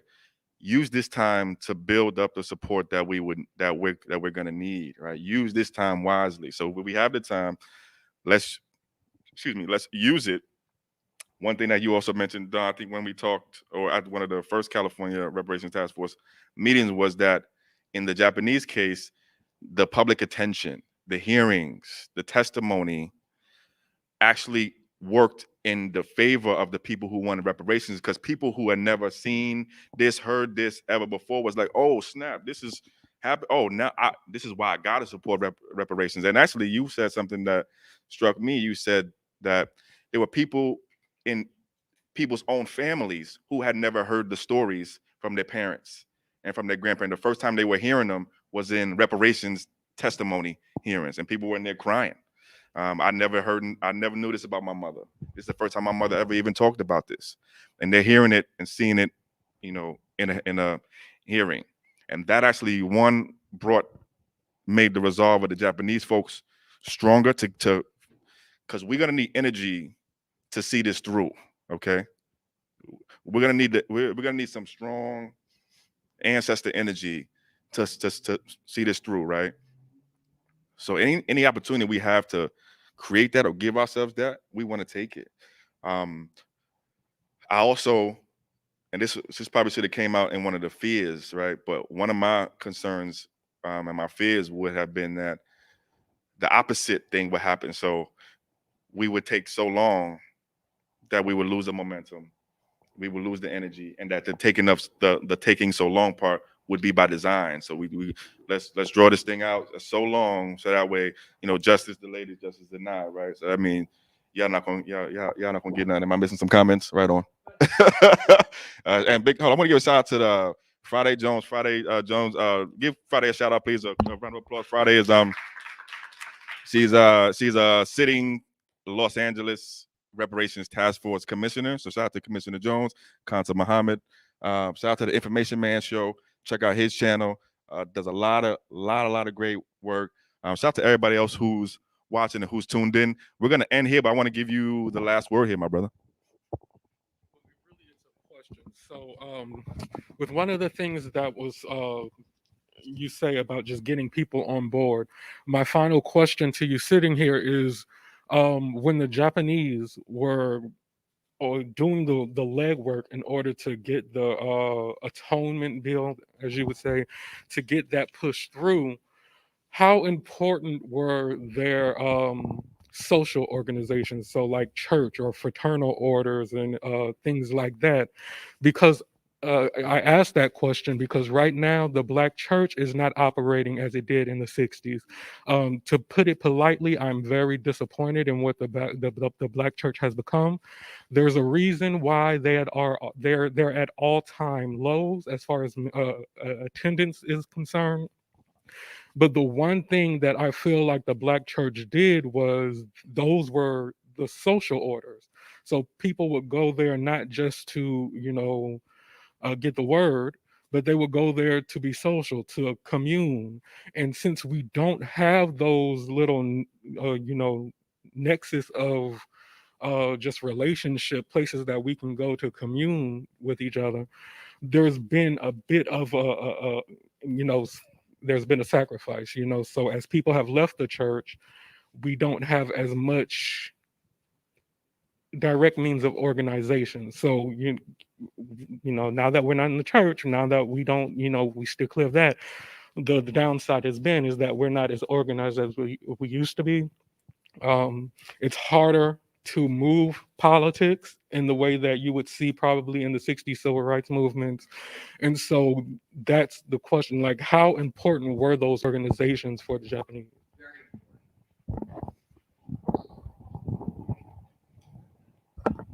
Yeah. the thing that moved the needle of public opinion in terms of educating people to get behind the bill was the testimony. And it was not so much the organizations and the leaders, but it was the personal narrative of stories about the harm and the wrong that really emotionally moved people. And the groups that got those witnesses and those stories out there were churches, were social service organizations, were educational groups, were schools, were students. And so it could not have happened without these grassroots organizations behind it.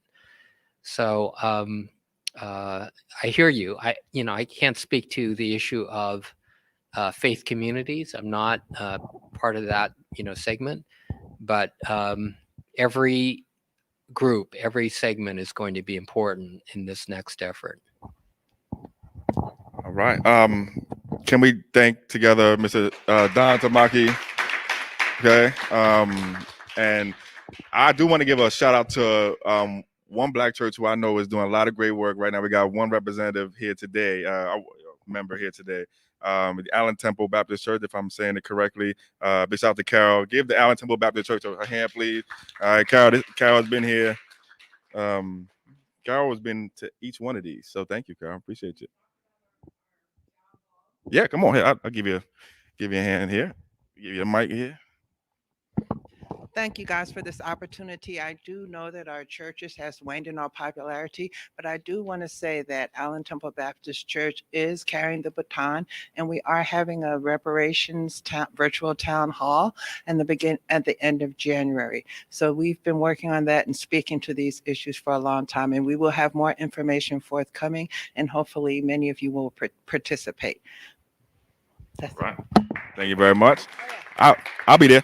And our friend Chris is going to be part of the panel, so perhaps that might motivate you to participate. Thanks, Chris. Or demotivate you, depending on who you are.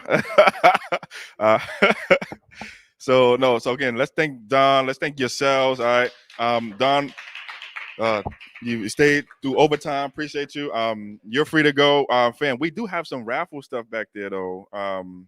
And I know everybody's here in overtime. So if you want to stick around to win some free stuff, stick around. If not, no worries. You have done your job for the day. So thank you. Appreciate you.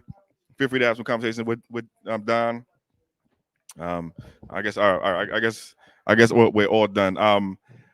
Big shout out to those who joined us online today. I see all of the people in the chat. I see you. Appreciate you. Kim, can you bring up some of those comments again so I could just see the list of comments so I could shout out? See who was giving us some. All right, there we go. There we go. All right, so Shanna's in here too, right? Information man. Rashawn, what's up? What's up? Friday, appreciate you. Who else we got? All right. Keep going. All right, we got what's up, Snoop? What's up? What's going on, Nuke? What's going on? ADOS Truth, I see you. AT4DOY year song, I see it. That's a long name. ETM Media Group, of course, is in the house. I appreciate y'all. This will conclude our second California Reparations Task Force community meeting here in Oakland, East Oakland. Big shout out to the Oakland family. Big shout out to the Bay Area family. We're going to be back.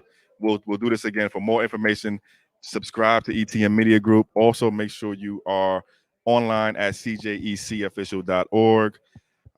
Make sure you check us out for the December California Reparations Task Force meeting, December 8th and December 9th, stream right here on ETM Media Live.